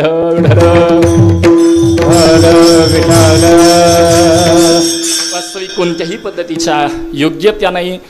फक्त एका फड परंपरेमध्ये, साधू परंपरेमध्ये जन्मलो आणि म्हणून त्या सेवेच्या पुण्याईने, त्या ऋणानुबंधाने पूज्यश्री अण्णांच्या आज्ञेने, गुरुवर्य श्री महाराजांच्या आज्ञेने इथे येण्याचा योग. माझ्याकडे कोणतीही योग्यता नाही. मी नेहमी बोलतो, ज्या पद्धतीने आपल्याकडे शेतकऱ्यांचा आवडीचा सण असतो बैलपोळा, आणि बैलपोळ्याला बैलाला फार छान सजवतात. सजवण्याकरता जोपर्यंत त्याच्या पाठीवर झूल टाकत नाही तोपर्यंत तो रुबाबदार वाटत नाही. तद्वत माझ्या पाठीवर ही परंपरेची झूल आहे, म्हणून इथं बोलवणे सेवेची संधी मिळाली आहे. वास्तविक वैयक्तिक माझ्याकडे कोणतीही योग्यता नाही, परंतु त्यांच्याच कृपा आशीर्वादाने ज्ञानोबरायांच्या माध्यमातून पूजनीय अण्णांची सेवा करावी आणि अण्णांच्या निमित्ताने ज्ञानोबरायांची सेवा करावी, या हेतूने ही सेवा करण्याचा प्रयत्न केला. झालेली सेवा पूज्यश्री अण्णांच्या चरणी, गुरुवर्य महाराजांच्या चरणी ही सेवा समर्पित करतो. त्यांच्याविषयी मी चिंतन करत असतानाही तिकडं पाहत नव्हतो. कारण त्यांच्याकडे पाहिल्यानंतर आत्ता एकच वचन फक्त स्मरणात येतं, बोलिले लेकुरे वेडी वाकुरी उत्तरी क्षमा करा अपराध महाराज तुम्ही सिद्ध. या न्यायाने आपण सर्व साधकांना जसं सामावून घेता तसं मलाही साधकाप्रमाणेच आपण सामावून घेता. चूकभूल झाली असेल तर तो माझ्या बुद्धीचा दोष समजावा. जे काही चांगलं आहे ते श्रीगुरु परंपरेचं आहे, ज्ञानोबाराय तुकोबारायांचं आहे.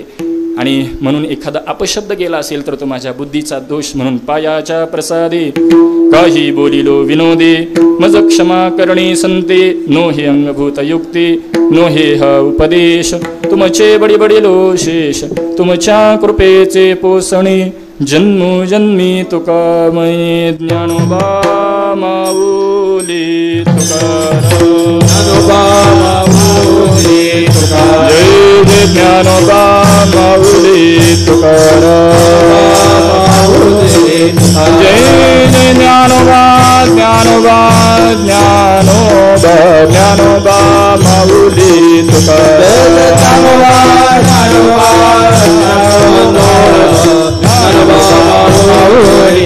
जय जय ज्ञानोबा ज्ञानोबा ज्ञानोबा ज्ञानोबा माऊली तुकाराम.